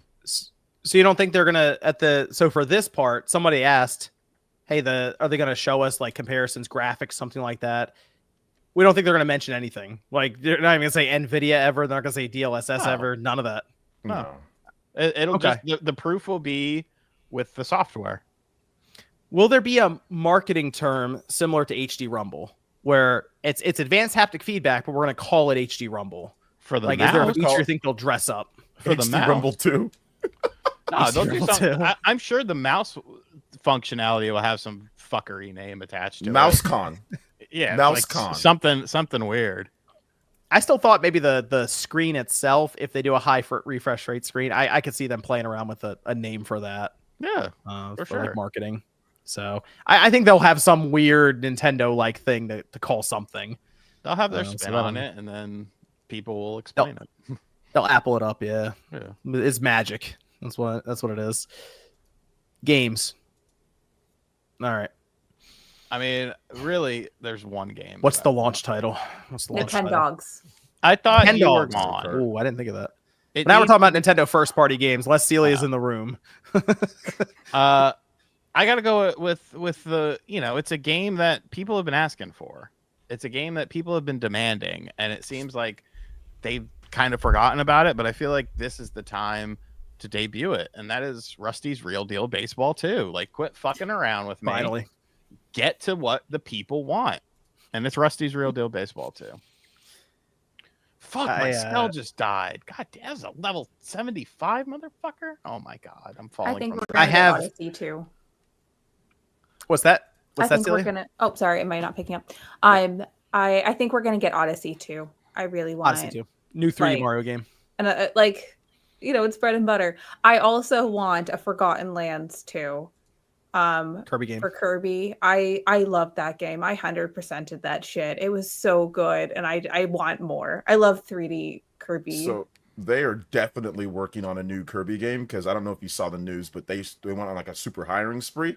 So they're absolutely loading up for like a new Kirby game, and that Kirby game sold like almost 9 million copies. It's the best selling game in their history. So that's definitely coming. Good. Although the Odyssey thing, I don't think it's going to be a sequel to Odyssey. I think it's just going to be a brand new concept Mario game. New Just 3D because Mario game. they don't usually, if they make a sequel to 3D Mario's, it's usually like close.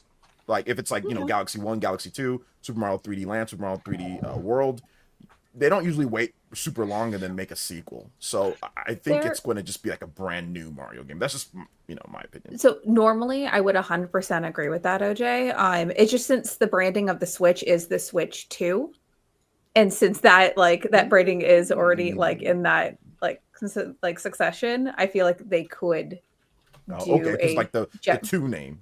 Yeah. And then like Odyssey 2. Okay. So it's like having that where Nintendo fans aren't feeling like they're missing out on those type of things. Because like with Nintendo marketing in general, oops, I'm sorry, Schmutz. He jumped and hit a box. But I think you threw him. I didn't see the replay on that. He jumped. He hit the box. I have a bunch of samples, like a bunch of things, like next to my desk. Anyways, what was I saying? Yeah, because like in general, when they release games, they don't want people to feel like they're unable to, play the first one for that. So that's why they'll have accessibility, so they're not missing out on that lore. But for this, since they have the Switch 2 branding as is, it feels like it could be. I don't know. We'll see. Yeah, I know it's the popular opinion. I think right now is Mario Kart. That's the launch title. I kind of think it's the 3D Mario. I think you launch with that. Why not both? 3D Mario game. We're talking day one, or we're talking window? Day one. You buy the system, you're picking up the game with it. Really? You think it's gonna go with the 3D Mario day one? Okay. I kind of feel like that. I feel like you could do a Mario Kart a couple months later and it'd be fine too. You're gonna get early adopters all over the place no matter what. Mario Kart's usually never a launch title. I mean, that was the earliest. Oh no, Super Mario Kart. Wasn't that like a Schmutz is fine, okay? He's right there. I don't know. We haven't seen him in a while. Fetal position, shaking occasionally. No, he's fine. Tongue's hanging out of that. My cat is just vibing. The 3D Mario, it makes sense. I mean, that launch with the Switch, Mario Kart comes out a couple months later, you're off and running. Okay. Yeah. Either way, I don't care which one comes out first or not. I'm ready to play both or get both of them. Do we get is there a pack-in game? No. You'll pay for pack-in it. experience. What pack-in Mario Paint. Yeah, the pack-in that you got for the Switch, right, John? Yeah, it'll be like a tech demo. Like the one I got for the PS5, Astro's Playroom. Well, that's your PS5. Nintendo doesn't have to compete with that. They're not going to give us anything for free anymore. Give us the pack-in. Mario Paint. I want to pack in Mario Paint. That'd be cool. The pack-in, right? Just off the mouse mouse along the way. How about Face Raiders? Face Raiders Switch. Face Raiders. My problem is I feel like if the pack-in was Mario Paint, then it would be half-assed. I want AAA Mario Paint. Does that exist? Is that a thing? There. Yes, on the Super Nintendo. AAA Mario. Is he limping? Mario Paint was AAA on the Super Nintendo. Is that cat limping? No, he's not. Let's see. He's right there. Oh, he looks injured. No, he's not. I think he's hurt. I have a sweater right there, so he's doing this. He's hiding under the blanket. Building his own I tourniquet. fucked everything up.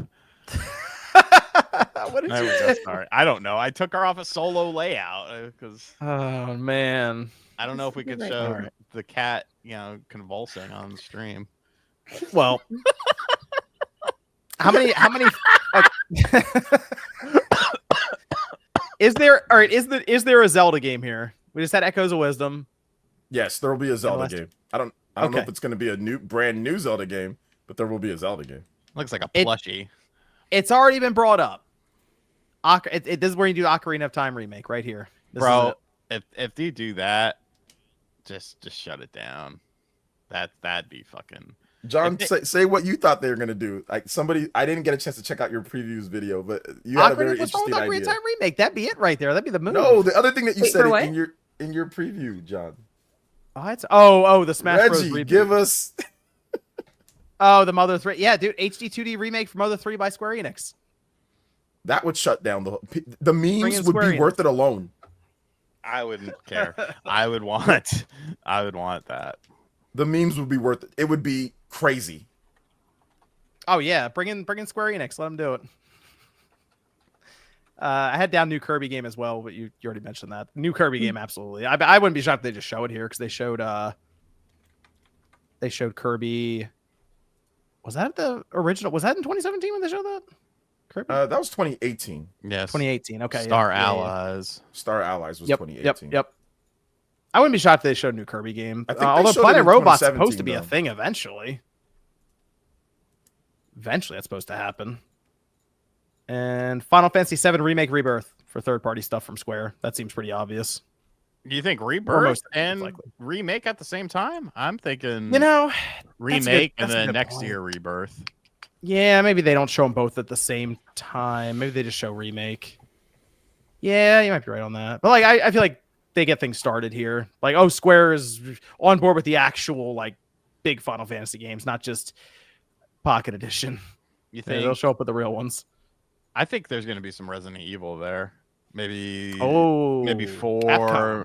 Maybe Village. Maybe 2 and 3. I definitely think there's going to be some Resident Evil there. Would it somewhat blow your mind if they showed up with the new unannounced Resident Evil? I mean, they're not going to, but yes, 9. that would be a that's a statement right there. But I also think that that's would an be interesting. unrealistic expectation.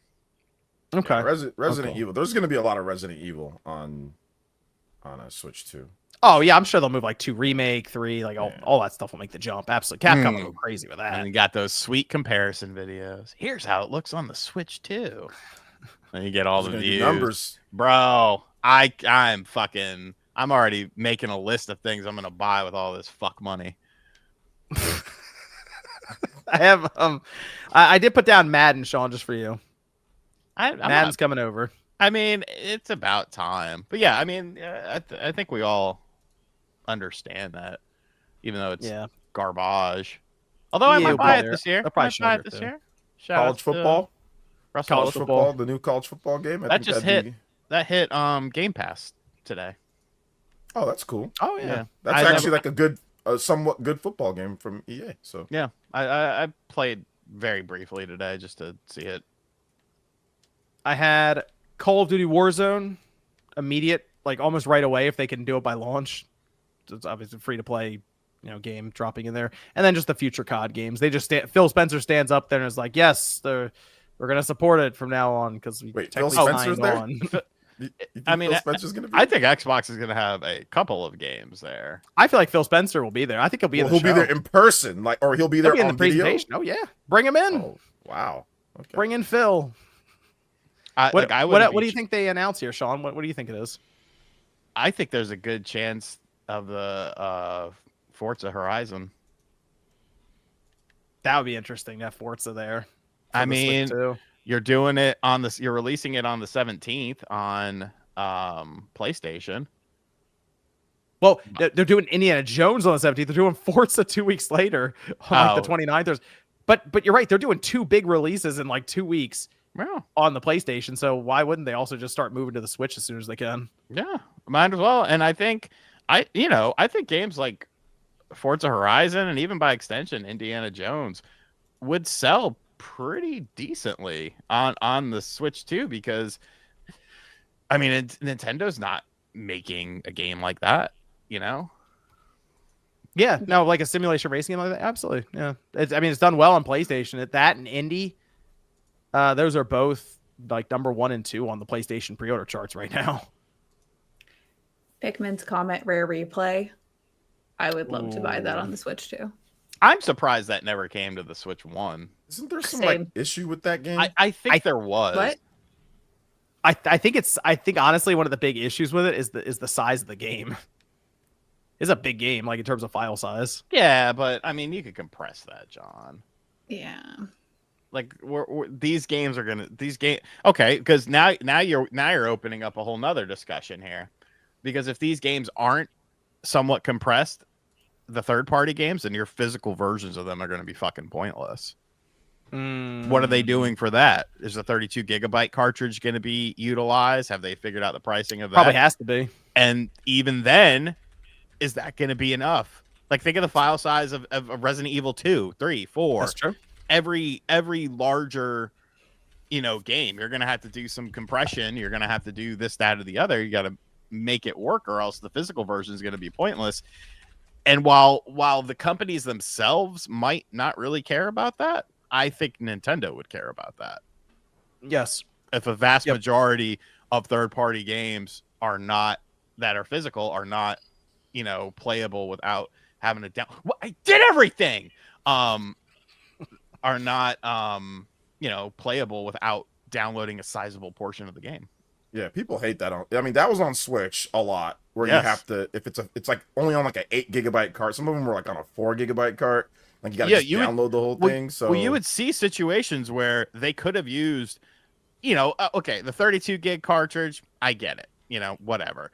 But there were games that could have fit on one of the cheaper cartridges, like an 8 gig or a 16 gig, that companies would still just use the smaller one and then make you download stuff because they wanted to save money. Yeah, I'll be curious if they have a more affordable 64 gigabyte cart that somebody uses, because we haven't seen it yet. And this seems like it might be the generation that would have to be used for something. Although they will be doing $70 games, we assume, so maybe they'll give them some leeway, like some wiggle room with it. And I have this one down, OJ. Monolith Soft's new IP. I hope, but I can't confidently say that it'll be there. But it would be awesome if it was. It was at the 2017, with Xenoblade 2, obviously. And it was with the Wii U. They didn't have it at the Wii U one, but they had it early in 2013. They had it at that first big Wii U Direct. So they like to show off the games early, the past couple generations. So I'm hoping they have something there for us. But we'll see. All right. Here's the big question, though. Price and release date. I did pick out a release date, actually. I picked out a launch date. You picked a day, not a month? I did. I picked a day. I picked a day. I don't have a day. I got a month. We're normal people. I got a day. The month is June. Nobody cares about your day. June 6th. June 6th. That's that sounds a terrible good. day. June 6th. It's a good day. Great day. Might be the best day. I don't know. June 6th. Okay. Is that a Friday, right? It is a Friday. June 6th. Friday. And I think price, I'm going to go $3.99. Okay.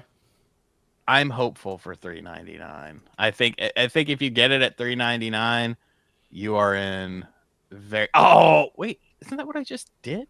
I think you are in very good shape if you do that. It's you're still for the top tier model. You're still the I haven't.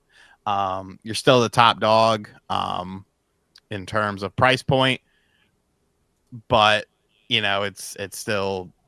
I'm just fucking rambling. Just cut me off. I got $449 on it. That's where I'm sitting with it. Between $400 and $500, I'm like right in the middle. I'm like, let's go $450. Yeah. So $100 more than the OLED. We'll see how that turns out. I will be interested to see though what they're going to do with the old systems in terms of pricing and stuff. Yeah, because there was the rumor going around about the C button and how that would interact with the current Switch, and that even sounds kind of out there, depending, since it's like, okay, what do you now think the last about gen that? Stuff. Do you think sounds like something Nintendo would do? Totally. It does sound It does sound like some weird Nintendo thing, doesn't it? Like, it's like, oh yeah, remember that system you have? Yeah, you press this button and it connects, and it takes care of split screen between. They've done this screens so many times. I'm not saying that it's going to happen 100%, but how many times have they said have a second screen? They've been doing this since the GameCube and the GBA. They really like that. that 2-screen thing, don't they? They really do. GameCube GBA. They did it on. They even did it on the Wii and the DS. It wasn't used a lot, but there was like Final Fantasy, like a Crystal Chronicles game or something, like one of the downloadable games that had like to where you can like transfer data or you can use 2 screens or whatever. Like My Life as a whatever that was. I don't know. I don't remember. My Life but as a yeah, King. they did do some of that stuff. And then obviously Wii U, DS, 3DS. I mean, they've done it so many times. I would not be surprised at all if they did this again, like as an optional feature. You know. Yeah, you know what probably happens then if that is the case and it connects to the old Switch in some way. I guarantee they probably do away with most of the current Switch lineup and they just do a new version of it that's cheaper and just put it out there as like hey, you can buy this as almost a second screen or something you can interact with. But I think they just refined down to like how they did the 2DS XL randomly and got rid of all the other 3DS systems. They'd probably just do something like that. I think it would be cool for a game like Xeno, like the Frontier Nav, how it was on the Wii U, and if it's just like a patched in optional feature, to where if you want to have it, you can have the Frontier Nav on the second screen. So does that mean if so let's say you have it docked, and then you have the Switch 1 next to you, kickstand up, boom, on the separate table next to you. You press C and it puts the map there. That does sound really Nintendo. Or you can use it as a controller, so you can put the Joy-Cons and hold it, right, and it'll be like a controller right as well. I guess, yeah. Yeah, like a gamepad. Man, that's the Wii U. They're doing the Wii U again. Yeah, I mean, I can totally see them as an optional feature. Absolutely, man. I can see them doing that. That'd be something. That'd be something. I don't know. We gotta find out more about that C button because apparently that would be one functionality, and it's like okay, we'll see what they do with that. That sounds off the rails. And last question: anything community driven, Miiverse, something that's like, hey, you guys can kind of come here and hang out. I hope not. I think they might expand. You know, like when you go on your Switch, like the dashboard, like you can see what your friends are playing and stuff. Mm-hmm. I think they might like how many friends have started this game, and I think they might expand that, like the communities that type of way. It'd be cool if you go to like a play, like they just have it like kind of visualized as like basically like a me lobby thing. You can see like Sean over there in the corner with his Xenoblade on his system playing, yelling at it or something. That'd actually be great because it has a microphone on it. So it could technically hear you yelling at it, and then it can just kind of translate that to your me character going crazy over in the corner. That's why I mute people when I play online. I don't want to hear them. I want to hear them say nothing. Ain't got nothing to say to me. That microphone will follow you. It's right on the system. Sometimes I yell things into my headset really loud, and I tell Microsoft to listen to me because supposedly they listen to your Call of Duty stuff. John knows because he's in there. Yes, he calls out Phil consistently. Let's finish up with some of these super chats, and then I will double check the mailbag as we go through here. Here we go. Corey McIntyre says Jack Black as Kirby, or as his street name, Throat Goat. So you'll say that, but you won't say ass. But Kirby has obviously can eat a bunch of stuff, no problem. I guess he's Throat Goat. That's what that is, right? It's just two normal words together, Sean. Mm-hmm. Yeah. I don't call Kirby that. I don't know where he's getting that from. I do. Sean does. I don't call Kirby's like a kid's. Shout outs to Corey. He's the homie, but that's like a kid's character though, man. Like, I mean, so we got to be careful with stuff like that. I'm just saying. I ain't calling it that. Roman says, watched Mythic Quest. Ubisoft does the game scenes. I did not watch Mythic Quest. Lustria says, the best way for Switch 2 pre-orders to go live is right after April 2nd, direct, because the bots will be less prepared as opposed to set date and time. I get the idea, but it's that would be mayhem. April 2nd breaks, like right after the show, and they're like, all right, now go pre-order it. That would be chaos. Yum Yum says, Josie may have predicted that the C button is the cast button, like Chromecast. Maybe the TV or the Switch one has a second screen. Domination Station says, I was able to pre-order S2 from Video Games, etc. That might be a placeholder one. You might be. Yeah, you might want to check your credit card there, pal. Might be a scam. That's what I was thinking. You probably charge your whole thing for it. Scallywag says RGT, is your racing wheel thing worth it? Yes, 100%.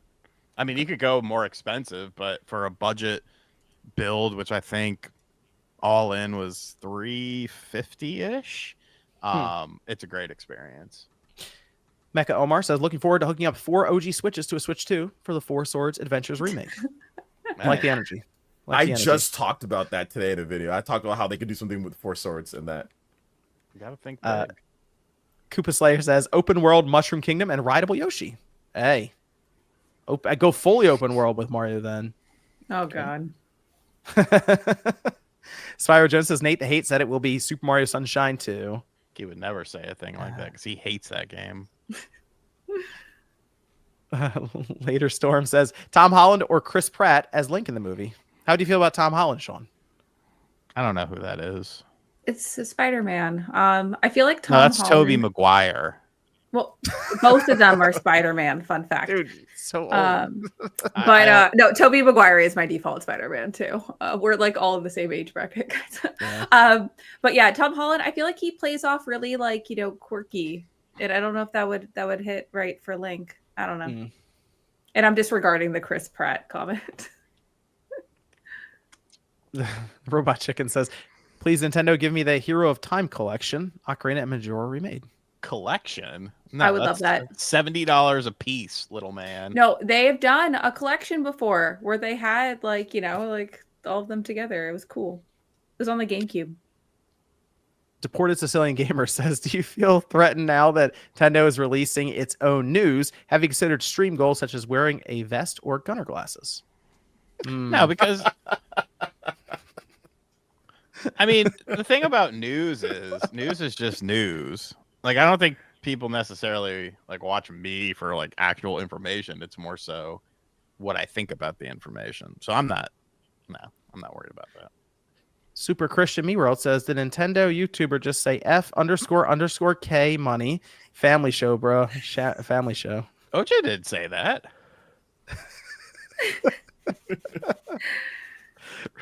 Randy says, any chance of getting Miss Click or Jordan back for a reunion show? I think there is a chance, yes. J2 says, one thing I hope is the combine all the games on NSO into one app. Can't do that with the 18 plus though. They'll They'll have to be separate.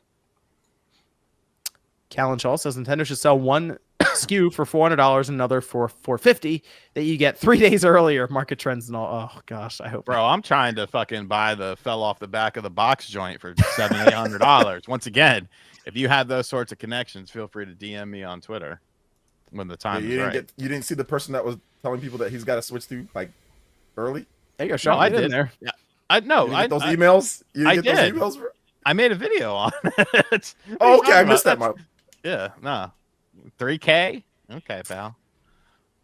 Super Christian Me World says, if rumors are true about the split screen with the current Switch, it'll make those who sold their Switches regret their decisions. Well, I mean, it makes sense then for Nintendo to do it to keep people owning the Switch. I think a Switch Lite would be perfect for that if that's true, Yeah. Tony Techie says C button is Rob the Robot. Robots are killing you and Gyro might. Yes, it was. Shinru says, fun question for y'all. If the hunters for Monster Hunter and the Tarnished swapped universes, who has the easier time? What is the Tarnished? Tarnished is from what you play in Elden Ring. Elden Ring. There you go. I don't think about this stuff, I'll be honest. I feel like I think if the hunter had to go to the Elden Ring universe, it would get ugly for him. There's some craziness going on there. Yeah, that's true. The Casual Gamer says, if Kirby ate ASS, would he be the ASS goat? He doesn't really have a tongue though, right? Because he just straight to jail, all of you. Like, stop. This is I don't know, man. This is weird. Like, Kirby's totally a kid's character. Kirby's also super weird. According to Kirby Right Back at Ya cartoon that was played on Fox Kids, Kirby is a kid. It's not canon. Yes, it is. It's canon enough. Okay, all the cool characters are there. Anyways, so stop. Leave Kirby alone. It's Super Christian Me World says, you said the F word, RGT, not OJ. Oh, well, you said the Nintendo guy did. That's why it confused me. Okay. Let me go over here to the mailbag as we finish up here. Let's see. This is from Zach, who says, recently I've been playing a lot of retro games, Super Nintendo, N64, GameCube, and using retro achievements. It's been awesome, but it always leaves me wanting Nintendo to eventually implement achievements in some way. Do you think it is ever possible for them to add them, or are we too far into things to go back and add them? It's possible if they want to. Most of the games have built-in achievements. They just. I've been don't getting want achievements in Xenoblade Chronicles X. Yeah, every 2 Xeno has seconds. a ton of achievements. They just don't want to. It's not even about possible. They don't want to do it. That's it. If they don't did want it, I bet you it'll be linked to like the app, and it would also work for their movies and their theme parks and all kinds of stuff. It'd probably be some weird Nintendo thing.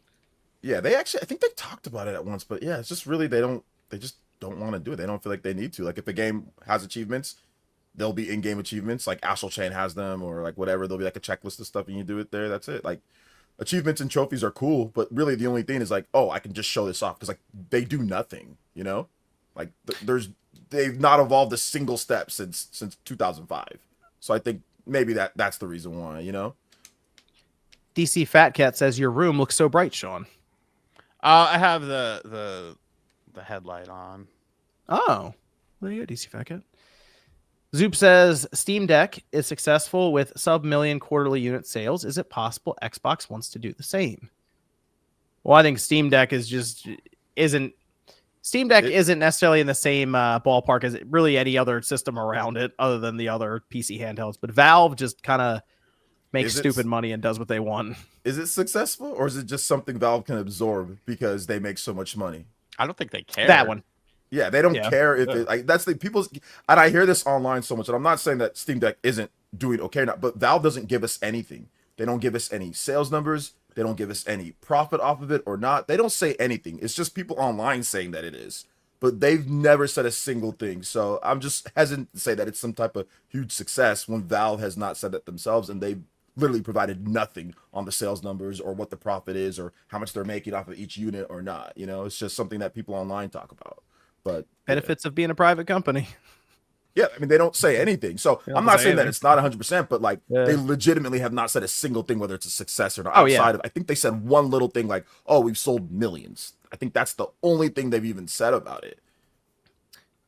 Jason says, with 2 Sony Entertainment games shown in the Direct, what other Sony franchises do you think will make their way to Nintendo consoles? We kind of already mentioned. I still think it's up there for Horizon, but I think Gravity Rush, as OJ mentioned, is a pretty good candidate.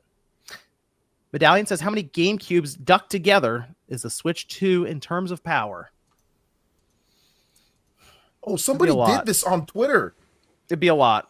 Yeah, somebody. I think people, they said like 200 something. Like it's 200 GameCubes. God damn. I think they're going just by raw specs, but yeah. Like, yeah. Somebody did this on Twitter. I forgot. I wish I would have bookmarked it. But yeah, based off some of the like the leaks, right? It's not obviously confirmed, but yeah, I think it's like 200 something. Brandon Wells says Nintendo is clearly focusing on digital games with the update with digital game cards. Do you think the Switch 2 will be the last Nintendo system to take physical media? No. No. As long as Japan likes having physical media, they will always have physical media. I'm trying to think 8 years. Well, let's say it's an 8-year generation.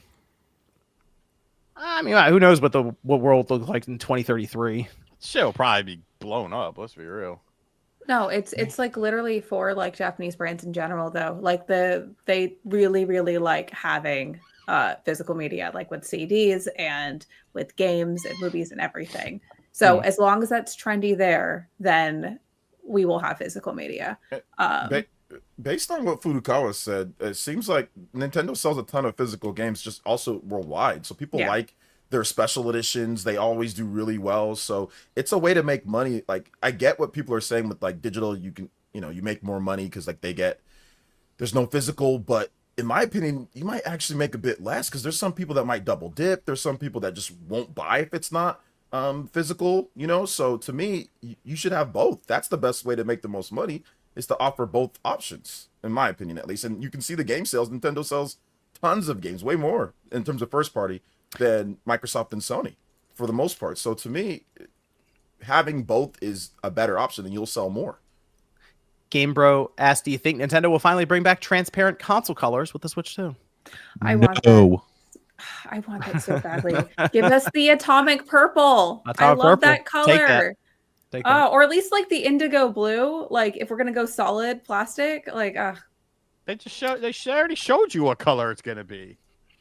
but I want color variants, which they had 1 billion on the Switch, Yeah, and and none of them were indigo. Wait, hold up. And I want to go to the freaking Shovel Knight concert with my son. Sometimes you can't always get what you want. Celia. Oh, You do you have like baby headphones or No, whatever? I don't. Okay, like if you can acquire those, I You will don't give provide you a seat. those? No. Do you have like a little Hannibal Lecter setup with like a face mask? Well, no, like when Like a people bring their leash. babies to concerts, like I just don't want the baby's eardrums to. It's loud. That's parental discretion. Breaksu asked, does the Switch 2 release before or after Summer Game Fest and the Xbox presentation? So first or third week of June. I think it released in the first week of June. I think it's gonna be before all that stuff. David asks, I wanted to know how you all are able to convey so much information and facts when you make a video or stream. Also, how you don't sound awkward or uninterested. As someone who wants to stream but doesn't know what to discuss while streaming or making video content, love all your video content, especially RPG 85's videos. Seriously though, all jokes and teasing aside, you all have helped me get through a difficult time in my life, and I am still in it. So please keep making content, and hopefully I can learn to do that for someone else and help them through hard times and pay it forward. Much love and appreciation from Casual Noob Gamer. Shout out to David. Shout out to Casual Noob. Shout out to Casual. Dude, I tend to only talk about things that like I'm interested in. So like if I'm not interested in something, like I won't talk about it. And my philosophy is if I'm making a video and I'm consistently fucking up while I'm making the video, I don't know enough about what I'm talking about to do this. So then I'll either just discard it or I'll research it to the point of where I can get through my video without flubbing like needlessly all over the place. But, I mean, that's just what I do. Your videos at first it's always going to sound awkward. If you go back and look at my first videos, I'm so uncomfortable and awkward on screen. It's just practice. You get better at it. That's all. Yeah, just got to turn the camera on or microphone on. You don't necessarily need a camera to start. You just need a microphone, really, or audio. So, just take a shot. You could be interested in a topic and not be super interested in the game. Someone saying that I'm not interested in Pokemon. I am interested in Pokemon. I've been playing Pokemon probably longer than you've been alive. I would just like to see it do better. But then you look at it from that angle. Maybe you're not Right. interested in that specific game, but you like the franchise and the direction you'd like to see it go in, Right. from your opinion. Christian says, before the Switch 2 Direct starts, what major first or third-party game would you like to see release in the first year of release? They say it can't be Mario, Mario Kart, Splatoon, Zelda, or Pokemon. Major first or third-party game would you like to see release in the first? GTA 6. There you go. Rusty's Real Deal Baseball. Hey. Kevin says, how many copies does Metroid Prime 4 have to sell for RG to play a cozy cat game? Yeah. Metroid Prime 4? Yes.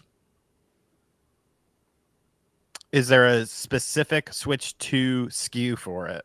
So it releases on 2 consoles. Oh, that's a good question. We don't know yet. Gotta wait till we get more information. How about let's see where we are after this week coming up, just in case it pops up there.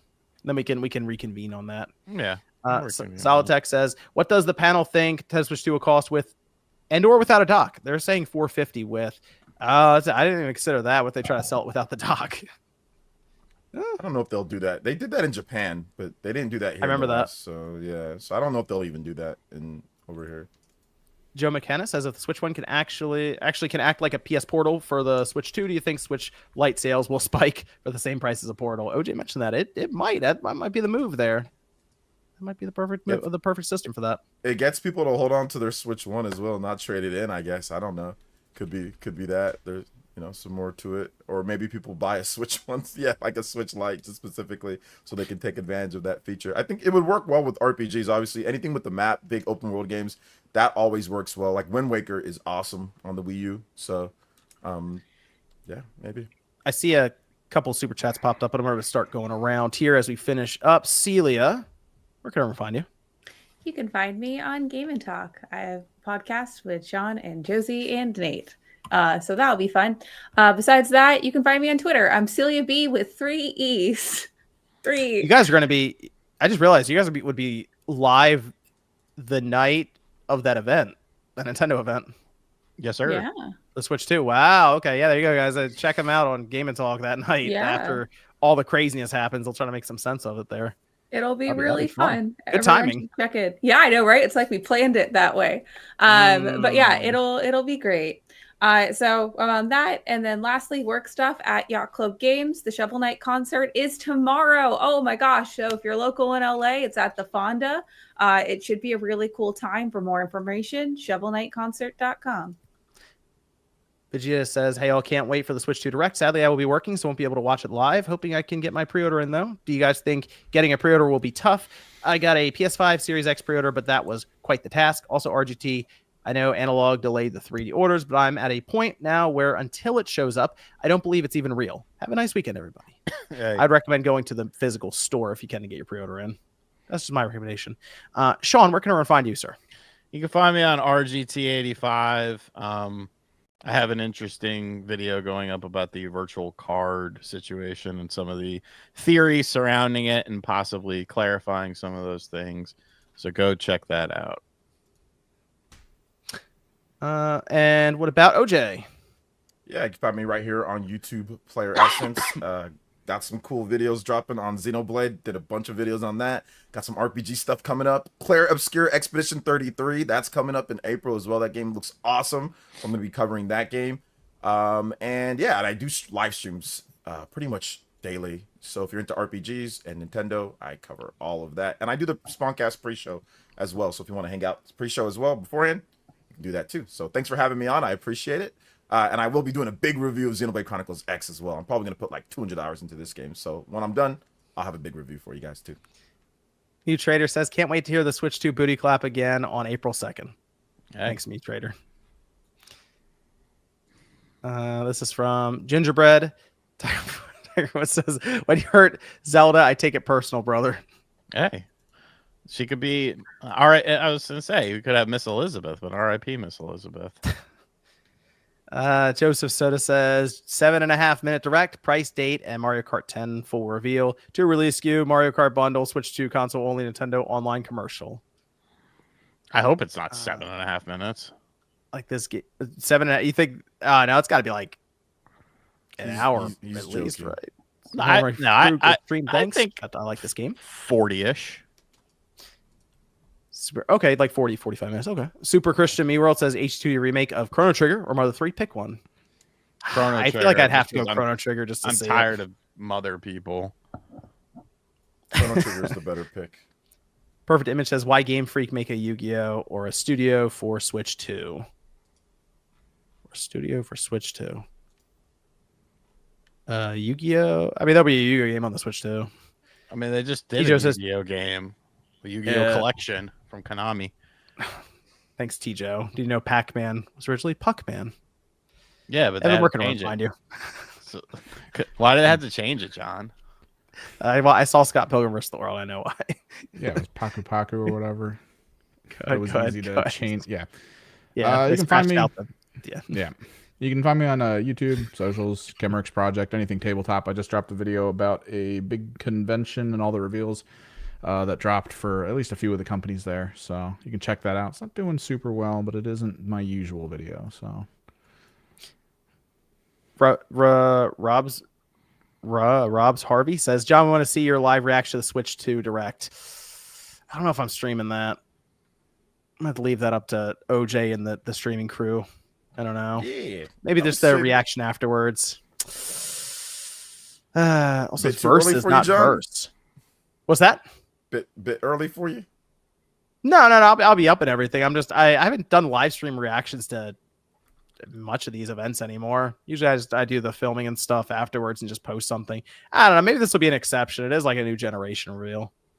We'll see. I like this game. Says the stream will never end. Is that your alt, Sean? Yes, John. I'm giving you money. Oh man, MVG and right at the end. We almost made it. Mario Subshine. Subshine? Man. All right. I see it, MVG. Okay. I think I got everything there. Got the mailbag stuff. I think we're good. And Thanks everyone for tuning in. We'll see you next. see, Sean, I told you. What? I told you this was going to happen. The whole time Sean told me before we got on here, he said, don't worry, the people will get the stream to 1,000 likes. It's not a problem. I never said that. 622. And I told you it wasn't going to happen. I said, there's no way the viewers could get this stream to 1,000 likes. Why would you lie to people? People, So these it's people know. 620. That's it. I said, would "There's no never way, Sean." care about how many likes. He said, you it's going to get happen. on Don't even anything. worry about it. And it never got there. So that now everyone has to live with that. And Sean's got to go to sleep thinking that now. Yeah, I'm sure it'll keep me up at night. Yeah, that's it. That's it. Now it's at 6:58. People are trying to turn the tide. Let Sean sleep soundly. All right, I'm leaving. Goodbye. Thanks everyone for tuning in. We'll be back next Saturday night, 9 p.m. Eastern time. It should be a lot of fun. John, take RGT's money. Thanks, DC Packet. And it'll be a lot of fun next week. Switch 2 stuff. We'll go over everything. We'll see you guys then.